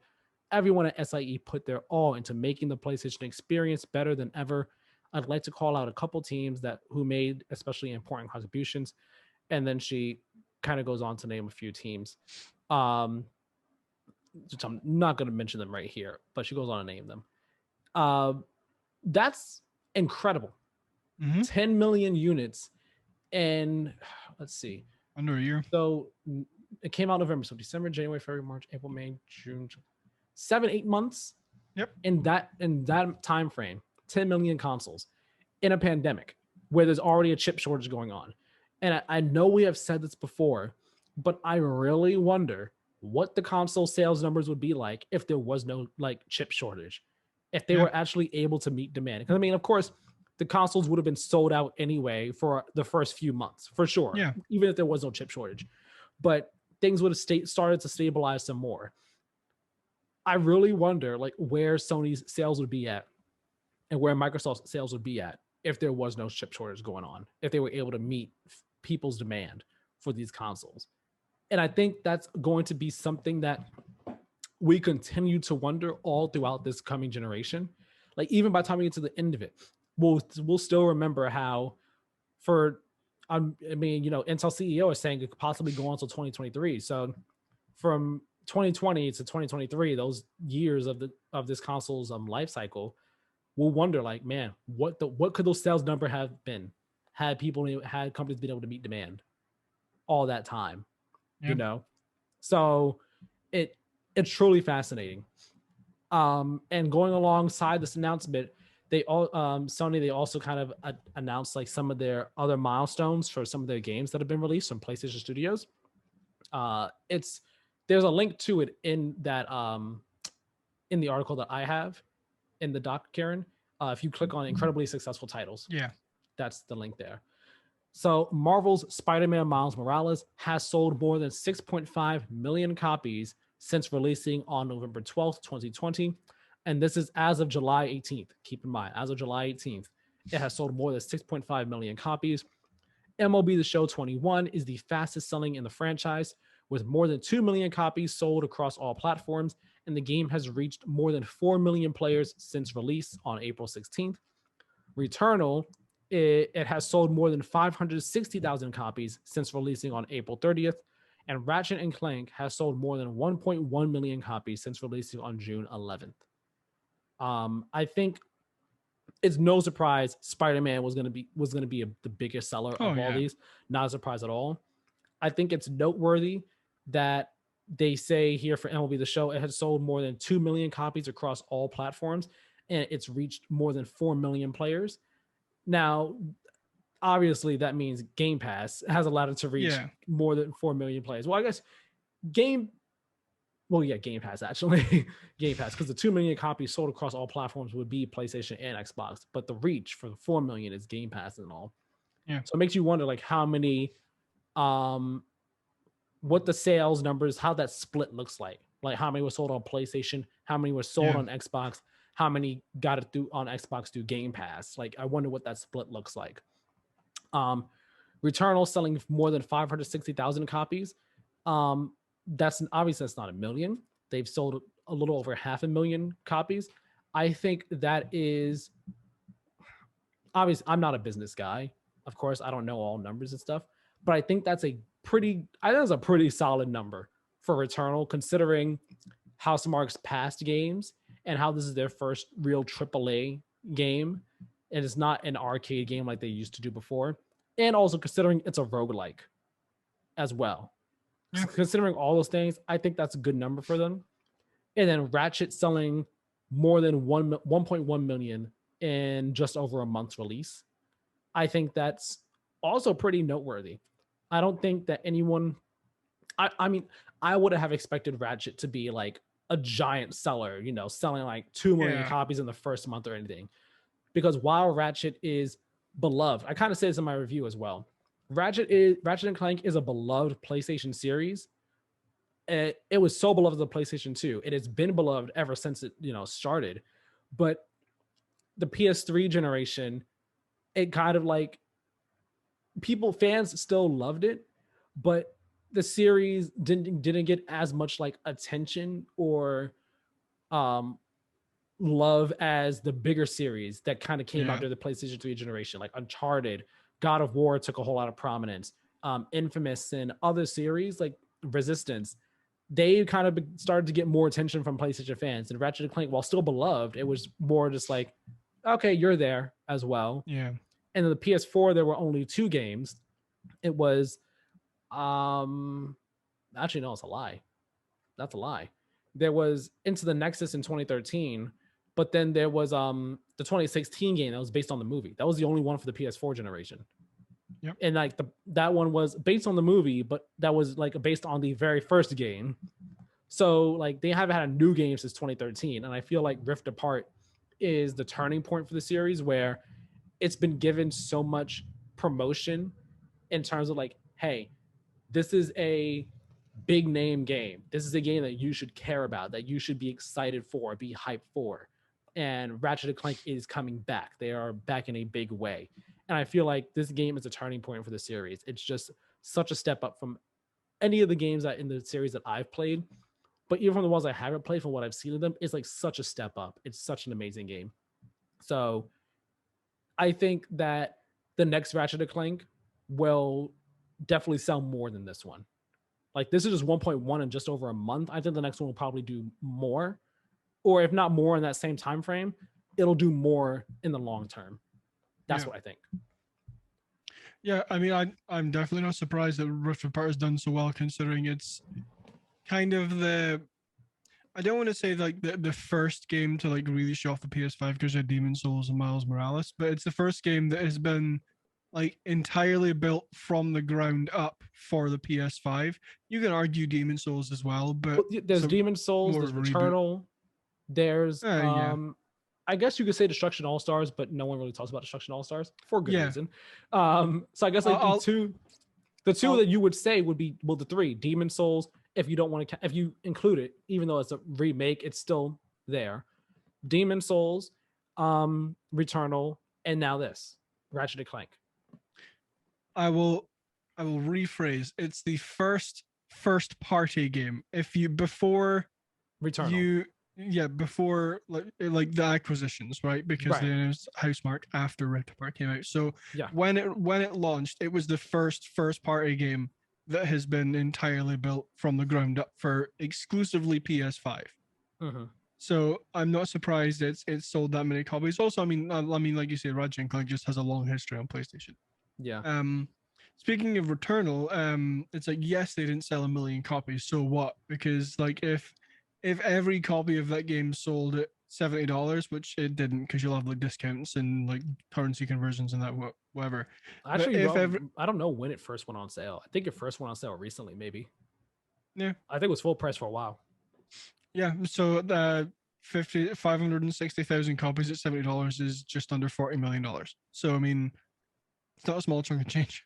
Mm-hmm. So And like, yes, you'll have costs out of that, but still, it's like, I, I don't think you can judge how the performance of something just on like the number of copies it sold, because there's like the math behind like, how much that game made versus how much it cost to make. Like, if you sold like 10 copies of something and the copies were $1,000 each and it cost you $20 to make the product, then you're still good. I'm getting way off topic. PlayStation are doing very well. Yeah. Before I move on to the final question I have here about all this, I just want to say your point about Ratchet and Clank. I would argue, again, you could probably make the argument for Demon Souls. I have yet to play through all of it. Again, I only played an hour. I do want to go back to it. I've been planning to for some time. Ratchet and Clank, I said this in my review. Ratchet and Clank Rift Apart is the definitive PlayStation 5 game. It is the definitive hardware showcase for the PS5. Not just in terms of what it does with the SSD, like just the swapping between dimensions for like the same place and two of these planets. It's insane. The first time you do it on the planet Blizon or Blizzard, when you get to Blizzard, you do it. The first time you do it there, like you get there and the planet is utterly destroyed. So you're like 0G, you're on this destroyed place. You hit the Blizon stone or whatever, and then the planet changes. It's an alternate dimension version, and you see the planet as it was before it was destroyed, just like right in front of you in an instant. And it is the coolest thing. And I wanted to show it in my review, but for some reason my SD card didn't record that. No, it did record that stuff, like that 7-minute section of stuff that I had. It recorded it, but I couldn't use that footage. I think it was corrupted or something. And I was like, come on. Would have been perfect to have in there. But no, it is the definitive hardware showcase for the PS5. And anybody who has a PS5 needs to play that game. If you don't have one and you're planning to get one, you need to play that game. It is by far just an amazing game. Fantastic game. Still not telling you, though, what I scored it. It's between a 1 and a 10. Go watch the review to find out. So with all that being said, honestly, where do we think the number's going to be by the end of the year for Xbox and PlayStation? If I were to guess for PlayStation, I would guess we're at 10 million now. We're at 10 million now. We're about to be in August. Holiday will increase sales for sure. I want to say they will hit 20 million by the end of the year. I think that might be ambitious, though. And the reason I want to say 20 million is because I think the holiday sales, like I think they're going to really try and push hard, getting out as many as they can in the holiday time. So that's why I kind of want to say they'll be able to reach 20 million. I want to say that because they were already the fastest selling console they were already the fastest selling PlayStation console by March, if I'm right. I think it was March or April, when they had sold 7.8 million, and that was just in that short time frame. Now we're at more than 10. You can imagine that by October, November, we will maybe be around the 13 million mark. And okay, no, maybe not 20 million. All right, I'm going to say this. I'm going to say by the end of the year, by the end of 2021, December 31st, we will be around, I'm going to say 18 million. That's what I'm going to say as just a guess. I want to go with 20. 20 is like my reach, but I think that might be a bit too generous and hopeful. So I'm going to say 18 million by the end of 2021. As for Xbox, I think that they will be there. If we're guessing that they're around 6 point some odd million right now for consoles sold, I think they will be around 14 million by the end of the year. I think I'm being very generous. I'm going to go a lot more conservative than you are. I'm going to say that the PS5 will have sold 14 million by the end of the year. And Xbox, so I'm reading like a just like I don't know who wrote it. I don't know like anything about it. It's just like a Google text thing. Yeah. And And it says the industry analyst Daniel Ahmad said his firm Nico Partners estimates 6.5 million Xbox Series X and Series S units sold as of June 30th. Okay, so yeah, I knew I wasn't crazy with my numbers. Yeah, and I'm gonna say they reached 11 million by the end of the year. Yeah, I think for Xbox, because again, I'm thinking about how long it's been, right? I'm thinking about how many they must have sold just for the holiday season, and then how long it's been now up to this point right now, and what numbers everyone's at right now. And holiday boost is always going to be a thing.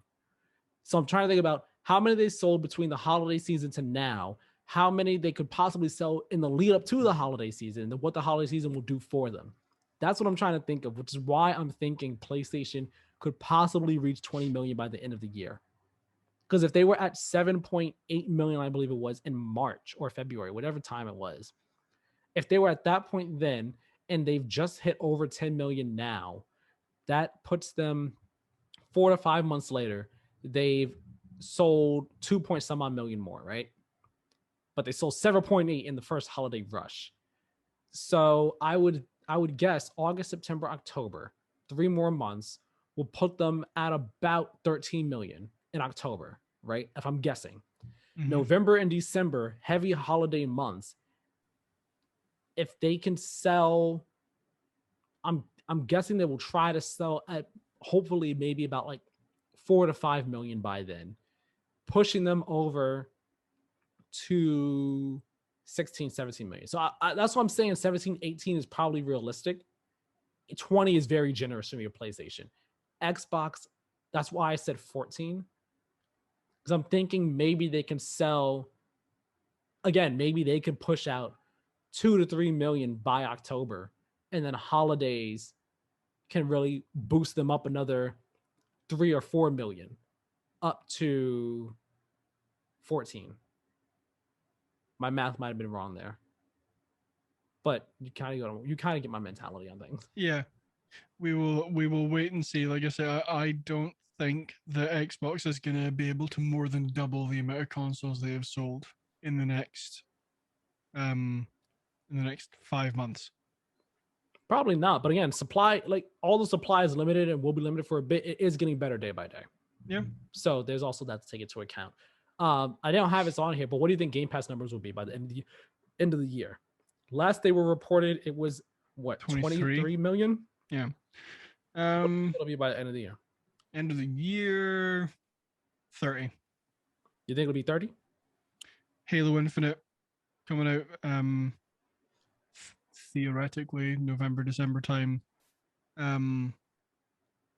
You have a bunch of like games coming day and date to Game Pass, like Back 4 Blood, Hades, Flight Sim just launched. So yeah, I think like around about 30 by the end of the year. That sounds good. That sounds like it could be accurate. If anything, if they're over 30, I think it'd be like 33 million, if anything. Yeah. But okay. Again, like we said, great stuff from both these platform holders. They're both doing very well, and there's great stuff coming in the future, really. Yep. All right, we're gonna wrap the show. Well, not the show, but wrap the news up with recapping the Annapurna Interactive Showcase. This happened on Thursday, July 29th. If you did not watch, they had some pretty cool stuff there. Annapurna puts out, they put out some really cool games. They might be like more like, yeah, they're more indie games and all, but they're still some of the like coolest games that I've seen. I utterly adore and love Sayonara Wild Hearts, and I've been thinking about making a video for the channel about that game because that game is amazing. I bought it on Switch when it first came out, and I like utterly adored it so much that I bought it on my PS4 as well. So I've paid $30 for that game. It is an amazing game. So they showed off a couple of cool things here. Reading this recap from Rebecca Valentine at IGN, they started off with The Artful Escape. This game we've kind of seen at Xbox showcases for a couple years now. And I remember when I first saw it, I was like, yo, this game looks really cool. But this trailer we got, it gave us like more of an actual story, what the story is. We saw a whole lot more visuals and everything. And it has a cool like it's real Starfield cast. There's Michael Johnston, Carolyn Kinley, Lena Headey, or Lena Headey, I believe is how you pronounce her name. Lena Cersei. There you go. Yeah. Cersei from Game of Thrones. Jason Schwartzman, Mark Strong, Carl Weathers. They're all part of the cast here. And it's coming to Xbox and Game Pass and Steam on September 9th. So that's very soon. I'm jealous that you will be able to play this game because I want to play this game. I've wanted to since it was first announced. Hopefully I'll have an Xbox by then, though. I will say this is probably going to be all you, because I have not seen any of these trailers or looked into any of these games. So you go for it, buddy. Got you. So next up, we got Neon White. We actually got a gameplay like breakdown of this. This was first shown in a Nintendo Direct a couple months ago. This is that first person game. That's the first person shooter game where like you use the cards as well, like to use cards like to shoot people and move around and stuff. When it was first showed off, I was like, it looks weird. It doesn't look like my jam. But this gameplay breakdown trailer actually made me really interested in the game. It looks really cool and fun. And when you actually understand what you're seeing on screen, everything makes sense. And it actually seems like, okay, this is fun. This is cool. And it's definitely a game that's being built for like speed running and everything, because they show how you could finish a level in, the normal speed might be 20 seconds. If you speed run it, you can finish it in 5 if you know what you're doing and stuff. So it looks like it'll be a fun time. I definitely want to look more into this one. And then they gave a little update on Outer Loop Games and said they're, partnering with Annapurna is partnering with Outer Loop Games on their next project, whatever it is. We don't know what it is, but they're working together. Then we saw a trailer for A Memoir Blue, A Journey into the Depths of Memory. This trailer, I was half watching it because I was watching this while also doing stuff at work. So I wasn't able to pay full attention to this trailer while it was on. But as Rebecca writes here, the trailer hints at a family-focused narrative with some oceanic themes, and as the title indicates, a journey into the world of memory. It looks like it will be very emotional, for sure. It is coming to Xbox, PlayStation, Steam, Switch, and iOS at some point in time. Also, I forgot to mention Neon White is coming to Switch and PC this winter. Forgot to mention that. Jessica Mack appeared. They just basically said that Annapurna said that they're in a partnership with Jessica Mack on her next game, and it's going to be a music game of some sort. Then we saw a trailer for Storyteller, which is a very simple looking game, but I actually like the charm of it. So basically, this game, it's a puzzle game where, as the description here says, you're basically crafting stories. So like you'll get a theme at the top, right? So the theme could say tragedy, make a tragedy, right? And it'll give you characters and different things you could place in it. And doesn't matter what you do with the story, as long as it ends in a tragedy. So I think the example they use in the trailer is like you have 2 characters, and you can have like, you have 2 characters, and then like the ending one, you put like a tombstone there, right? And whoever's face you put on the tombstone is the person who dies at the end of your story. So like if you put the face of a person on the tombstone that someone else in the story doesn't know, there's gonna be like, okay, I don't know this person. But if you put someone there that they hate, then like, hey, it could be a tragedy. Or someone that they love there on the tombstone, then it ends in tragedy. It's really creative and really cool. Describing it is very difficult. It's one of those things where you see it and you get it and it makes sense. It looks really fun. So yeah, that looks really cool. Of course, I'll be putting footage of all these like trailers when I edit the podcast. I'll put footage of these things over as we're talking about it. So if you're listening and you haven't seen, go watch the podcast online, or just go watch these trailers online. Storyteller's coming to the Switch and Steam some point in time, but the demo is out on Steam now. So Keiran, if you want, you can actually go give this a try. Solar Ash, the game is coming to PS4 and PS5 and PC. Got a release date. It's coming. This is from the developers of Hyper Light Drifter. We've seen this a couple times at PlayStation showcases and all. This is coming October 26th this year. Keiran. Sorry, I didn't mean to interrupt you there, but I've said it before, I'll say it again. I really hate that this isn't coming to Xbox because I really enjoyed Hyper Light Drifter. I'm sorry. I'm sorry. Maybe it was some point in time. Once like an exclusivity period ends or whatever. Because it looks really fun. Yeah, it looks cool. I mean, it's coming to PC, so maybe you'll be able to play it there. Maybe. Yeah, I mean, my PC runs like Overwatch or like medium settings. I don't think. Oh well, sorry. But yeah, this got a release date October 26th. Looking forward to that. Ivy Road got announced. It's a well, actually no, it's not a game. Ivy Road is a new development team. They're partnering with Annapurna, and the team is made up of the creator of Stanley Parable, the co-creator of Gone Home and Tacoma, and then Minecraft's composer. They're all working together on a new game. That is a lovely team up right there, and we're very much looking forward to it. I like their announcement. Their announcement was like really cheeky and jokey and funny and all, so that's cool. Skin Deep, that's a new game coming from Belindo Games. It's a first-person shooter. It's honestly, this is another trailer that I was half paying attention to it, but what I saw was so weird and bizarre. I was not able to make. I don't know what to make of it. It's coming to Steam at some point in time. I gotta watch the trailer again. It's very weird, but as Rebecca here says, it's a first-person shooter with a sneeze meter, upsetting bodily injuries, being smelly, and all kinds of other weird, gross physical problems or benefits, depending on how you see them. That should give you an idea of what this game could possibly be if you have not seen anything of it yet. They also dropped a couple updates on games coming to different platforms. So the Pathless, which is on PS5 right now, I think PS4 as well, but I know it's on PS5. I haven't played it yet. That's coming to Steam on November 16th.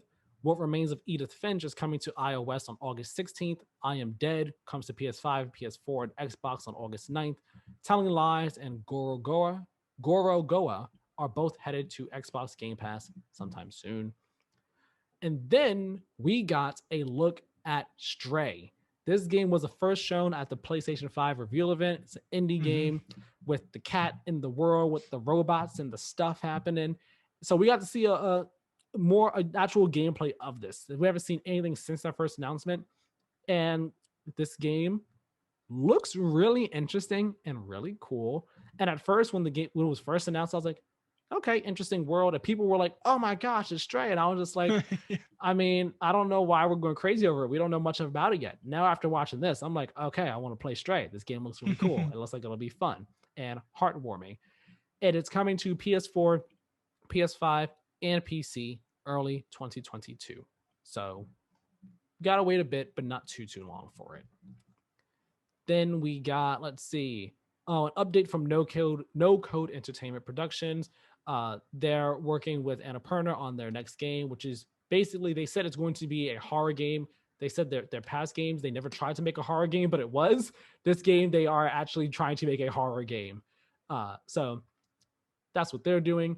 And then the show ended with the announcement of an expansion coming to the Outer Wilds called Echoes of the Eye.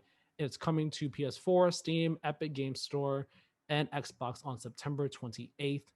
The trailer was, I mean, I never played Outer Wilds, but as I believe the creative director, Alex Beecham, he said, trailer's gonna be cryptic. So if you've played Outer Wilds and you have been dying for more or wonder how the heck is this going to be more, maybe this trailer will answer those questions for you. Maybe it won't. But you're getting more Outer Wilds very, very soon. So you got some stuff to look forward to. And that was the Annapurna Interactive Showcase. Honestly, like I said, they make some pretty cool games. I like their games. And watched that showcase, I was like, there's a lot of cool stuff here that, I might have to see if I can play it all like that. I know you said you haven't watched it, Keiran.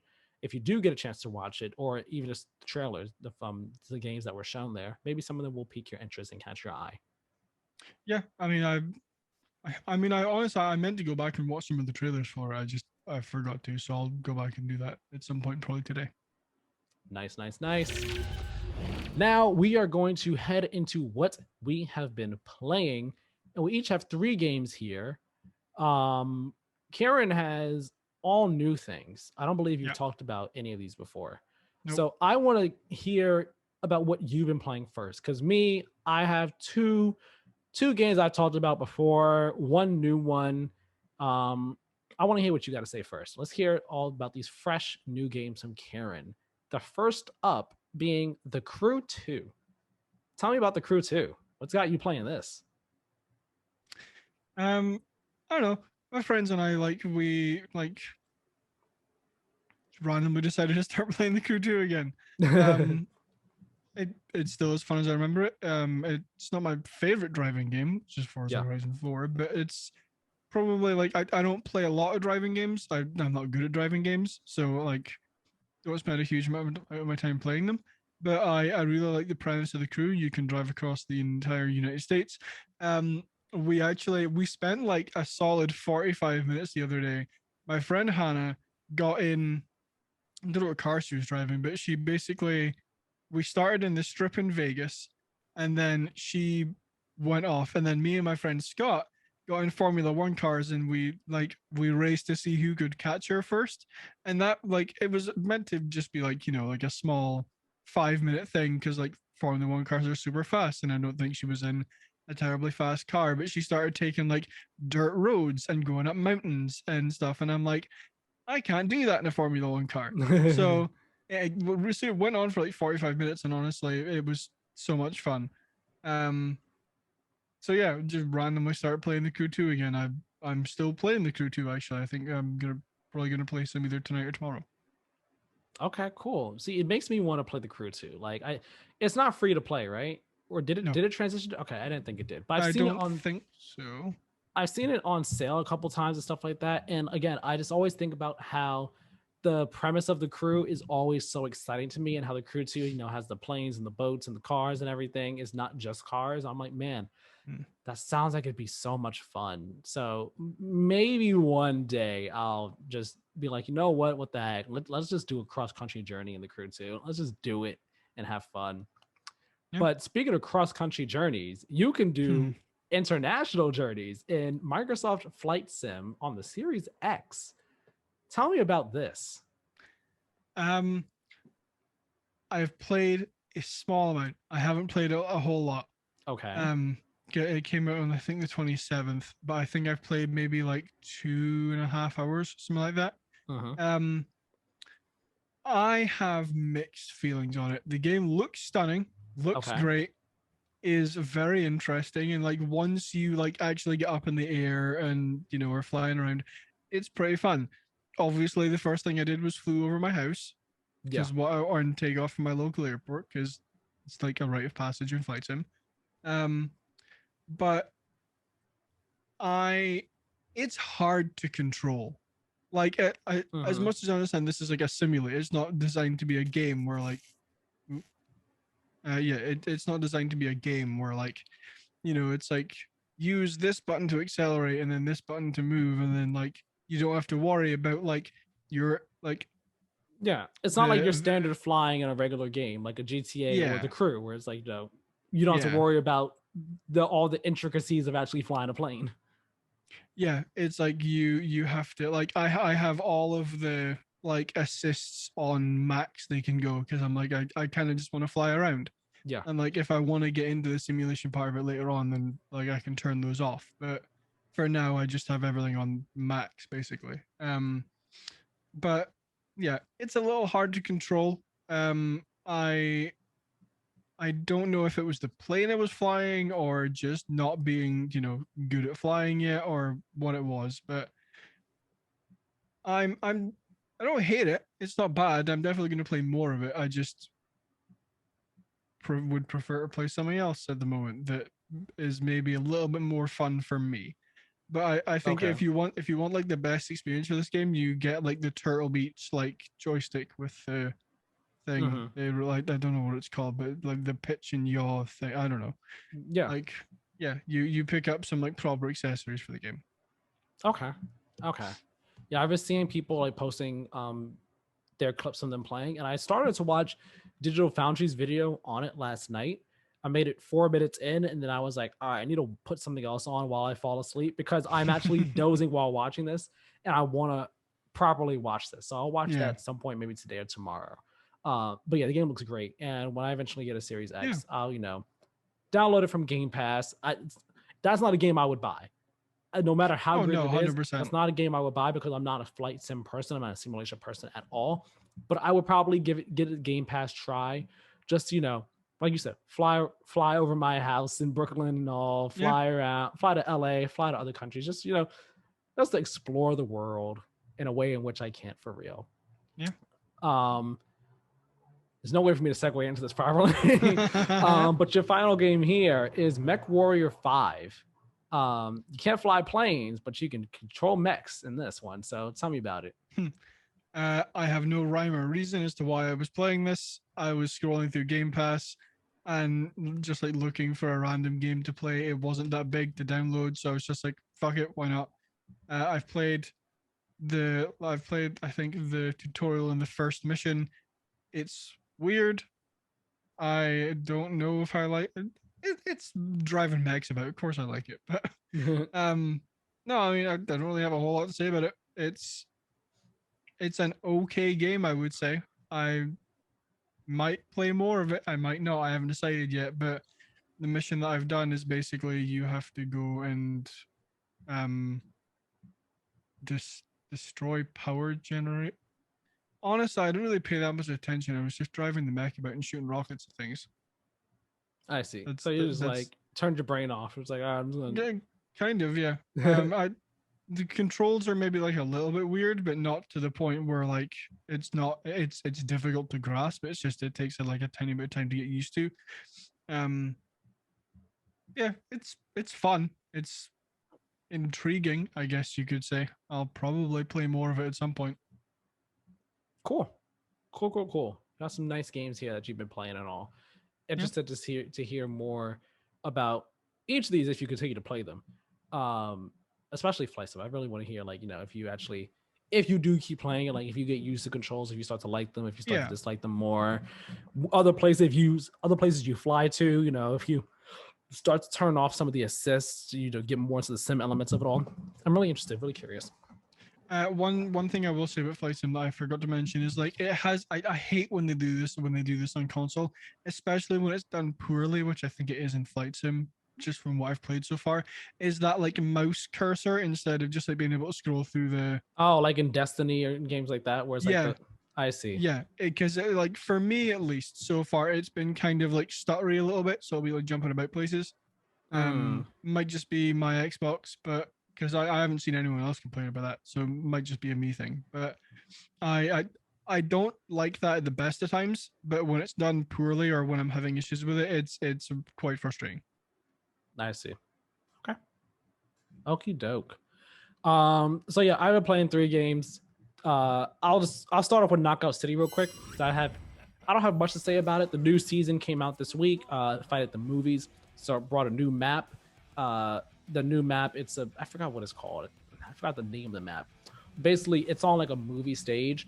And I recorded gameplay, but the thing is, I only played 1 match on it, so I really don't have too much to say about it. But it's from what I played on the map, I like it. Last week when we talked about it, I think it was last week we talked about it. I had thought that every time you play on the stage, every time you play the map, it would introduce like a new holographic stage in the middle. Because the gimmick on the map is that in the middle of the map, it presents like a new movie stage. So it could be like a city, a castle, the rooftop, an ominous rooftop, a kid's playground. I mean, a kid's bedroom, an Egyptian pyramid, and then like a romantic bridge or whatever. So I thought it changes every time you go onto the map, but no, it changes periodically throughout the match. So, like, one match, there's like 3 rounds in the match, and during a round, like the middle stage will change throughout the round. So the ones that I saw were the castle, I saw the kid's bedroom, and I saw like the ominous rooftop type one. I didn't see the others, but it is cool because they do change like they each have different layouts when they appear, so it changes like the dynamic in the map layout in that middle section when it changes. So like the castle one, it's like a middle lane and then like there are walls on the like all around it and stuff. But the rooftop, like, it's one you like walk on top of the rooftop and all like that. And the kid's bedroom, the kid's bedroom, it's like the bed is the middle. It's like a tall bed, so you can be on top of the bed or you could be under the bed and walking under. It's cool. I like the dynamic, like the dynamism of it all. It's really nice. Yeah. But I do need to play more. I only did 1 match on it, not enough to really like get a real feel for it. But there is also a new special ball. It's like a soda ball. So when you start to charge it up, a little timer appears, and you have to throw the ball before that timer goes off. Like even once you throw it, the timer is still going. Yeah. But whoever is, when it hits someone, when it hits someone, it does damage. But what the thing is with it is when the timer goes off, it explodes and soda covers whoever is in range of it. Now the soda explosion doesn't hurt anybody, but so only the ball hitting you hurts somebody. Mm-hmm. So like if I toss it and it didn't make it to the person in time, but they got hit by the soda explosion, they didn't take any damage. Their screen is just like covered in a bunch of soda for a while. Regardless, it's still cool. Again, I didn't play a whole lot of matches, so I didn't actually even get to use this one in a real match. I only did one match. No, I did a few matches, but this one wasn't in any of the matches I've done. So, gotta play some more. I'll probably play some more this coming week, get a better feel for the map and all. Nier Automata, I continue doing that. I'm pretty sure I'm at the end of 9S's story, because like I said before, I'm doing route B. 9S is who you play as in the second route. His story is basically the exact same as 2B's because they are together for the entirety of each of the stories. Yeah. There's only certain points where 9S is not with 2B. But even when he is with her, for the most part, like the changes are like you can do different things in combat with him, where you might see a different cutscene when you're like doing a boss fight. Like last time I said, you're fighting against this giant robot that's like kind of singing and all. You do hacking against her, and like you see certain things that he mentions that against when you're playing as 2B that you didn't see as her. But there are also different cutscenes that you'll see throughout the playthrough that you didn't see at all when you were playing as 2B, for no reason other than they just didn't show them. So like when you're going to the Forest Kingdom, which I was doing this week, initially when you play as 2B, you go to the Forest Kingdom and you're trying to find the robot, the machine king that's there and all, and you go and you just run on through. But when you play as 9S and you go there, it stops at certain points and shows you cutscenes of the Forest Kingdom's past, showing you the lead up to the king being who he is when you see him there, and when you finally get to like where he is. So like giving that whole backstory, it's just like, wow, it shows like a whole new perspective on things that you didn't get before. And when you played as 2B, kind of sort of spoilers, I guess. The game's a bit old, but I'm still going to say kind of sort of spoilers. As the game goes on, like at first you're led to believe machines, enemies, 100%. They're terrible people. They're terrible things. But like as the game goes on, you start to see, hey, not all the machines are bad. And the machines that are here, even the ones that we're fighting, they're not just like mindless drones. Like they have their own life systems. They have their own societies that they've kind of sort of built up. They have emotions in a sense. Like they basically are replicating human actions and lifestyles and stuff like that. And it's just weird that they are. So as you start to understand this more and more about the machines, it kind of changes your perspective on things. It kind of makes you wonder, like, well, why are we fighting them now when like things have changed so much in regards to what we've been told human history was and what they did and so on and so forth. It's really interesting. But I'm now at the point in 9S's story where I'm starting to see a whole lot more stuff be different. And again, this is at the very end of the game, like at the very end of 2B's playthrough, because that's where things really change in terms of him not being with her and doing different stuff. But this also is at the end of her storyline. So like I'm at the point where if I play for maybe another hour and a half, 2 hours, I'll be done with his story and moving on to the next one. But it's still nonetheless been really interesting and really cool. My final game that I've been playing this week, though, I only played it yesterday. I played about 2.5 hours, I think. I actually didn't time myself. I meant to look at my PS5's timer to see. But it's Last Stop, game from Annapurna Interactive, funny enough. And it's an adventure game where you play as 3 different people, right? And it's 3 different stories that are interconnected in different ways. And it's tough to say what the game is really about without spoiling stuff too much, because I mean it's a narrative adventure game in the vein of like The Walking Dead, Wolf Among Us, that type of vein. so the story is obviously it's key to that. The story is the game. That is the game right there. But like the game starts with this prologue where these two characters are running from the police, and it's set in London. And the prologue is set like 1982 London. They're running from the police. They run through the train tunnels, and then they get to this door, and this guy is there, and like he opens his door. He's like, "Come on!" He's like, "I've been waiting here for you guys like 20 minutes," but they don't know who this guy is and all. But so he opens this door, and like this giant green light in the door. One of the characters goes through, the other doesn't. And then it goes present day, and then you're playing as these three characters. One of them is this guy named John, who he's a father to this girl named Molly.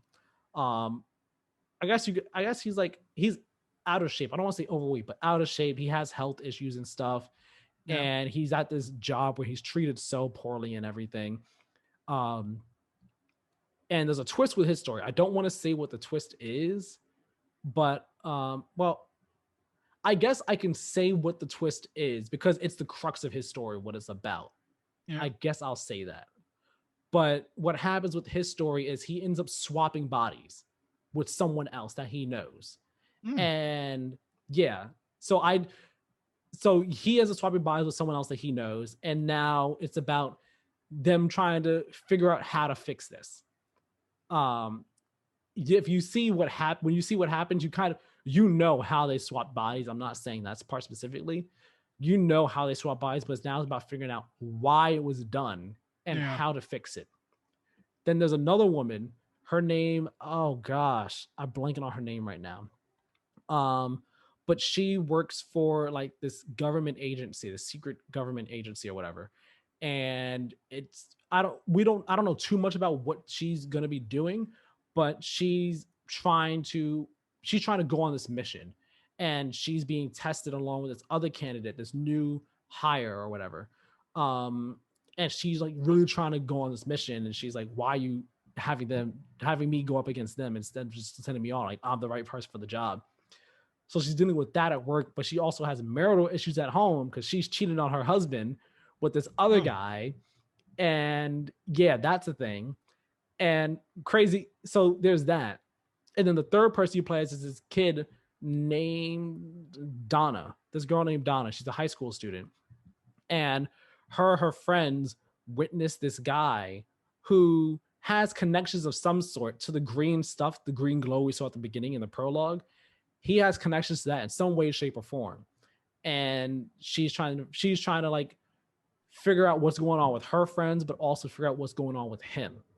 It's all interconnected though, because like, okay, one of the characters, so the character in the government agency woman's job, in her story, one of the new hire, I forgot the new hire's name. I think her name is Kelly. I'll just call her Kelly. She is the friend of one of the people in John's story. She's the friend of the guy you swap bodies with.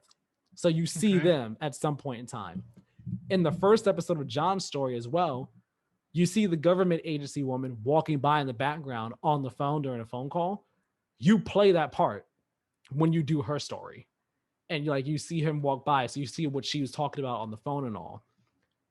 The guy that she is sleeping with, having the affair with, he's the father of one of the students that goes to Donna, the high school student's school. Okay. And the woman, and again, the government agency lady, I'm blanking on her name. I'm sorry, I'm blanking on it. Her husband is a teacher at that school. So like you don't get all that in the first episode, in the first chapter of everyone's story, but these elements get brought up slowly but surely in everyone's subsequent episode. And the way you do it is when you start the game, after you do the prologue, everyone's like on a train and you have everyone's first chapter you can do, right? You do one person's chapter. After you do the person's chapter, you can't continue this story until you do everyone's first chapter. So there's no way to say, I want to do all of John's story, then you want to do all of the next person's and all the next person's. You have to do 1, 1, 1, and then 2, 2, 2. You could do anyone's in order, but you have to do all of theirs first before you can move on to the next chapter of everyone's story. Does that make sense? Yeah. Yeah. And like, some might want to just go through everyone's story all at once before they move on to the next person. But with how interconnected things are, I can understand why it's done this way, and it works pretty well. So all that being said, I like the story and the overall mystery behind things, because everyone's story has a mystery and some driving force. Again, with John's story, it's how do we get out this body swap situation? With the Donna, the high school student, it's what's up with this mysterious guy? What's his deal? With the government lady, her story, it's about getting her on this mission, but also dealing with her marital problems that she has at home and how she's going to handle that. Everyone's story is interesting. The characters are interesting. I think my gripe with the game, though, is, interestingly enough, okay, a minor one that's also major is audio for some of the characters is so hard to hear. It is like, for some of the characters, their voice lines are really low, but other characters, their voice lines are normal. So it's like my TV is always at a fair volume and everything, right? Yeah. And I shouldn't have to turn the volume up to hear some characters, and I'm not going to, because if I turn the volume up, then other characters' lines are going to be way too loud.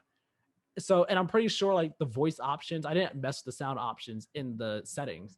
So it's just really weird. Like someone could like let's say someone could be talking at the volume I'm at right now, right?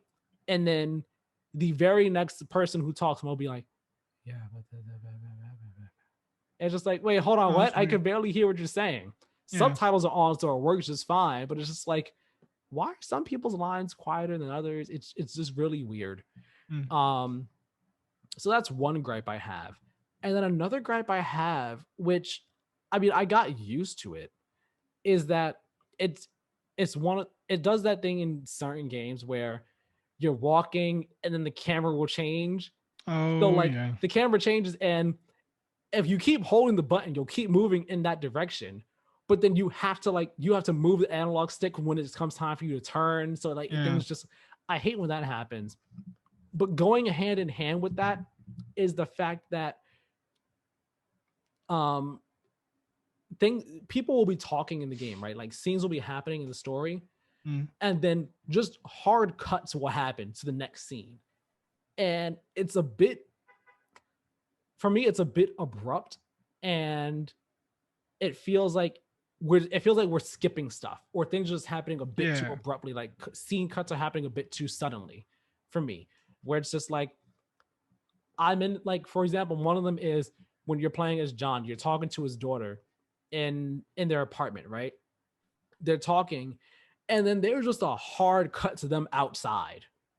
Just a hard cut to them outside, walking, just like, and like when the hard cut happens, it's like, okay, you are still in control. You need to move.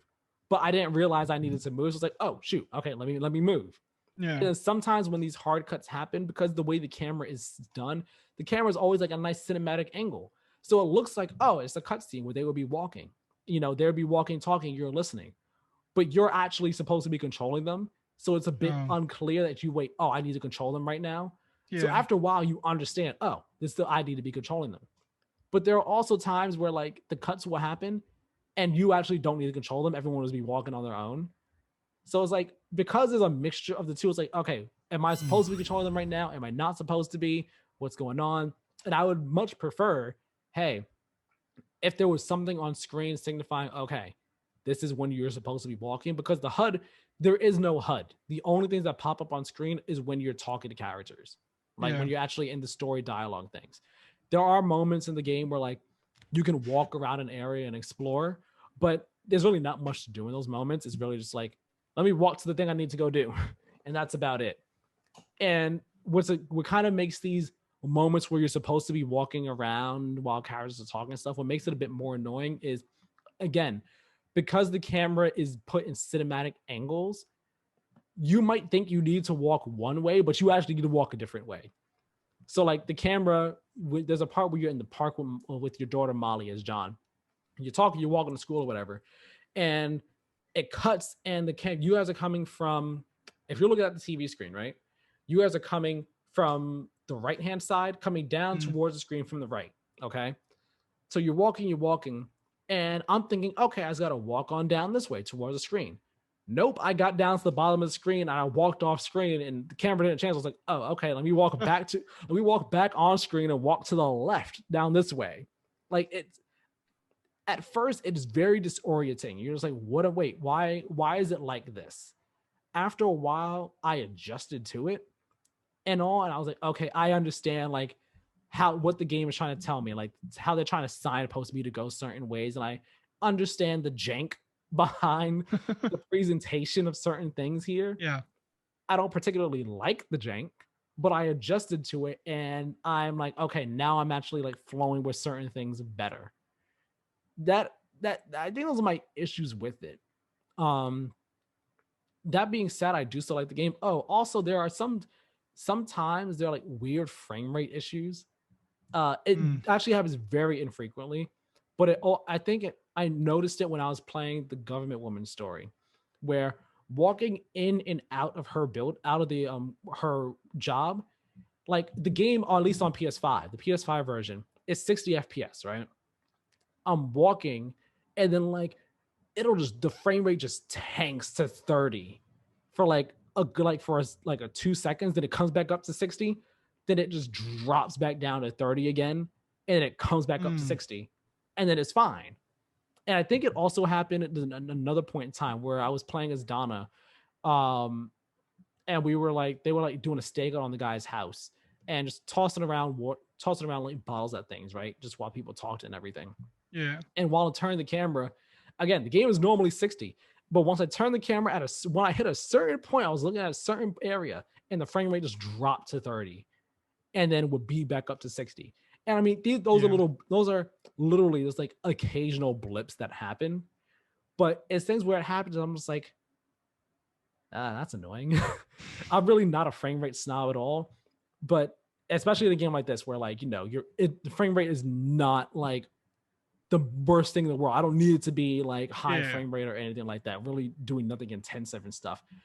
It's just disorienting where it's just like, yeah, we're moving smooth and we're dropping down to 30 for a hot second and we're going back up smooth and just dropping back down again. It's a bit weird. But I mean, overall though, I'm enjoying the game. I'm enjoying the stories that everyone has and the overall mystery that's going on. But like with everyone, I'm sure at some point, everyone's mystery is going to come together in some way, shape, or form. And I'm really looking forward to seeing like what it's going to be. The game is pretty short too. Like I said, at least I think it's short so far. Like I said, you do everyone's chapters 1, 1, 1, then you go 2, 2, 2. And everyone's chapters, they're pretty short. Like I don't think any chapter is longer than 30 minutes so far. Okay. I think some chapters have been like less than 20 minutes, no more than 20 minutes for some of them. Yeah. It's been good. Everything's been moving at a good pace. And I finished everyone's second chapter yesterday. So I'm up to the third chapters now. I didn't start them, but I'm up to the third chapters now. So I don't know how many there are. I don't like, it doesn't say how many out of like 3 out of whatever. I'm just kind of going by feeling. I feel like there's not many chapters in the game. It doesn't feel like there will be. I haven't looked at the trophy list either, so I don't know if like the trophy list says. But I'm enjoying it. It's a good game so far. Yeah, I think it's on Game Pass, and from what you've been describing, I might actually go and give it a try. Yeah, again, it's not a bad game. It's a fun game. If you like adventure games like the Walking Dead and stuff, like I think it's a fun game. I think the story is really intriguing. The story is what will pull you through for sure. Yeah. If the gameplay like the gameplay might be a bit janky, there's less interactive stuff to do than in like The Walking Dead or Tales from the Borderlands, like those type of games. There's less interactive stuff. It's more so the story's being told and you're choosing the dialogue options, and you'll move around sometimes, but there's not much to do in the way of exploration and stuff like that. Yeah. And stuff. There is some jank and all. Some dialogue might have some jank to it and stuff. Like, and some things might not make much sense in terms of story. Like when you and the guy swap bodies in John's story, right? You realize you guys swap bodies. So you go to your house and the guy who's in your body, he's freaking out. So you're in his body. So you tell the daughter, like, all right, I'm going to take you to school. She's like, oh, why? You're like, your dad's not feeling good. He's just, so he locked himself in the room. I'll take you to school. Don't worry. So she's like, okay. Yeah. So you walk her to school and everything, and you guys talk and stuff. You get to school, and the guy's coworker is there because he told her to meet her at the daughter's school to walk them to work and everything. So she's like, oh, who is this? Oh, wow, my battery is about to die. All right, we're gonna wrap this up super fast. So you tell her, yeah, you know, meet me at you walk the daughter into school and everything, and then later on you get a call saying, yeah, if you're going to keep your daughter from school, like, let us know. And you're like, what? She's not at school, huh? So when you find her and she's like, yeah, like, you guys are feeling weird. Like, I felt weird about you, Dad, so I just left. It's just like, what? Why? Okay. Why would you do that? Yeah. Why would you just leave? Like, you were at school. Why would you just leave? Huh? Yeah. It was very weird.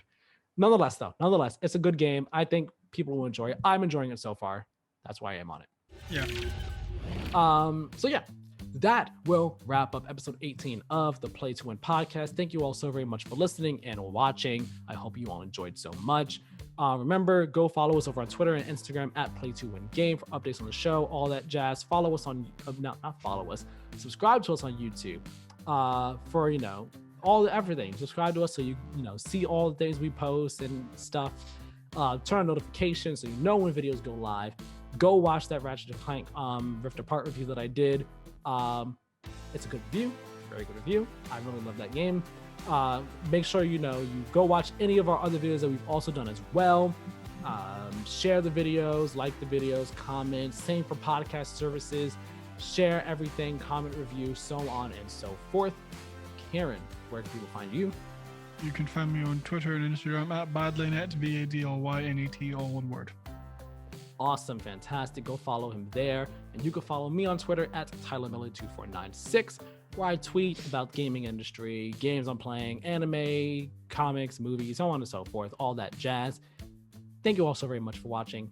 I hope you all enjoyed it. We will talk to you all next week. Have a great one. See you later.